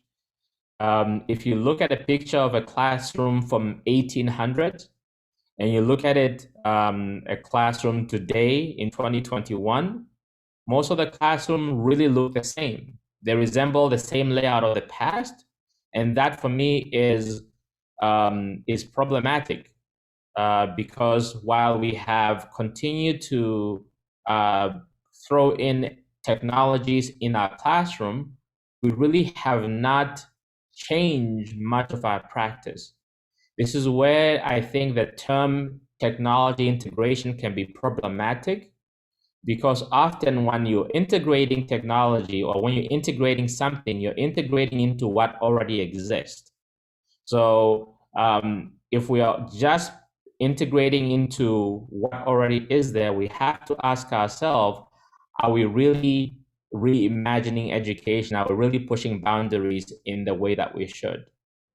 I want us to benefit from, often we want to benefit from the promises of tomorrow, but we are unwilling to think through the difficult tasks, the different choices that we will need to make to get there. So, and I just realized that I made a typo in that word choices there, so forgive me for that. So where are we coming from? If I can go further into my talk, where are we coming from, and how did we get here? This is a screenshot of the history of educational technology, right? Is that visible to everybody on the screen? Yes, it is. All right. So if you can look at that, this is sort of, I call it the US-centric view of educational technology. If you look at the extreme right, rather extreme left, which is a bit cut off there, we start off with saying that education is in crisis and we need to have technology solve that crisis. And that is in the late 80s is when this process started, and especially here in the US specifically.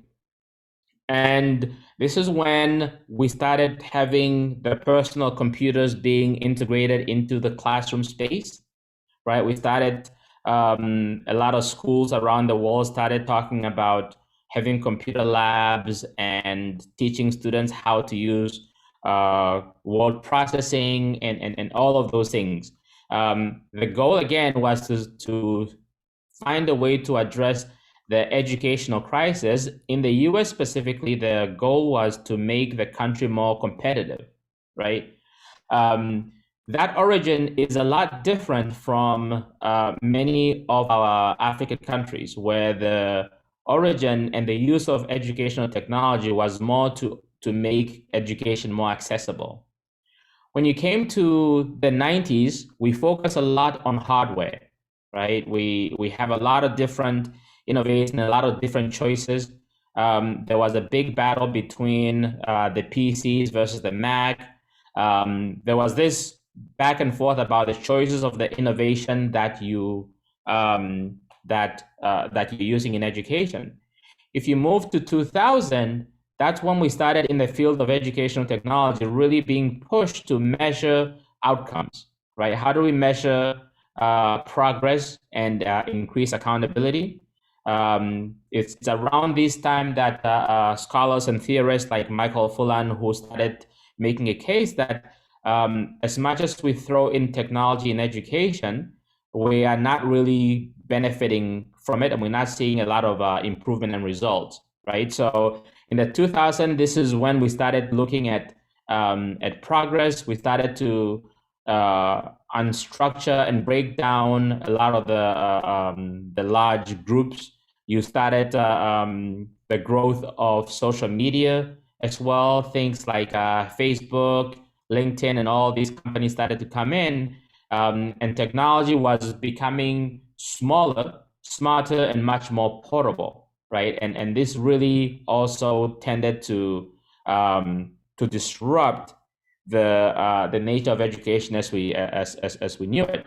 And the focus there, of course, was on connectivity, remaining connected, whether it's through your friends to your friends on places like Facebook, or on companies, through companies like Twitter and so on. Today, though, we are focusing on personalization. Technology is really moving on to personalization, and educational technology is also moving into that space, right? Where many people who can afford it have multiple devices, and they're all used for different things. And there is a push to make sure that, to try to have everybody feel that the technology is working for them, right? So this is where we have come from, and our focus really has been again on access, on connecting people, on the tools, right? But I'm arguing through this presentation that I think we need to move a little bit further from that. And it also depends on where you are. Of course, in some parts of the world, access is still important, but I think we need to be doing that at the same time as thinking about where we need to go. So where do I think we need to go? I think we need to go to these to an area of reimagining education without borders, right?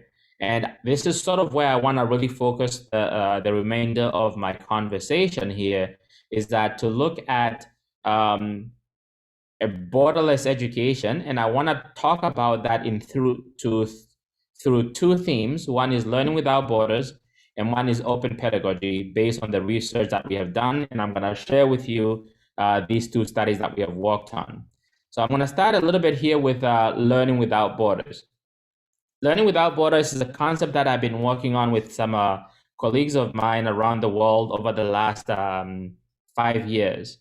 And the argument here really is often we still, even though we have been using technology, as I showed through the other graphics, as late as the 80s, we're still doing the same exact thing where we're putting people in the same classroom and confining learning only to that specific context, instead of bringing students more into conversation, into contact with each other. All right. So one of the ways that we have been exploring this concept was through an app called Flipgrid. If you have not used Flipgrid, Flipgrid is a free application that is accessible to any educators, right? So you sign up and you can have conversation with your students.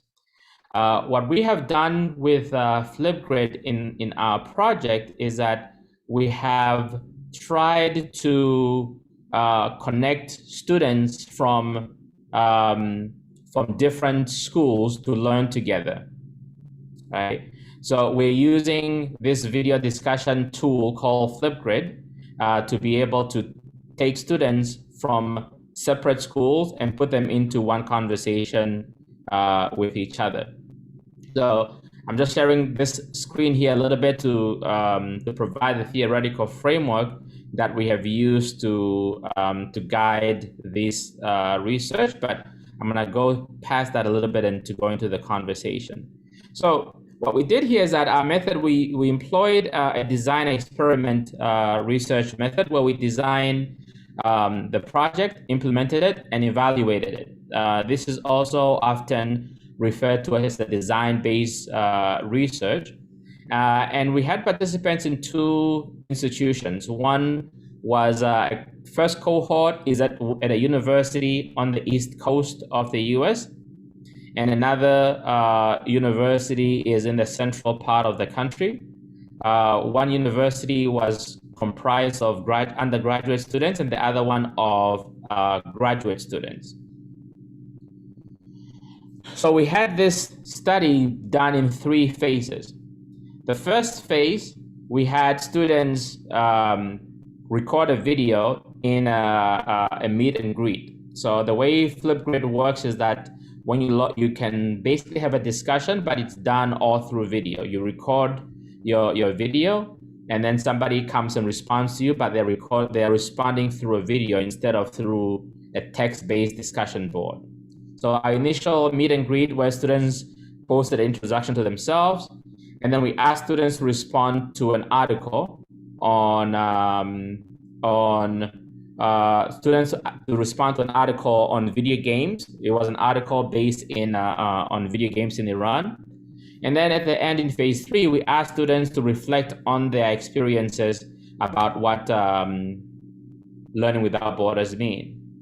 So just here is a quick summary of our findings here. As you can see, there was a really big,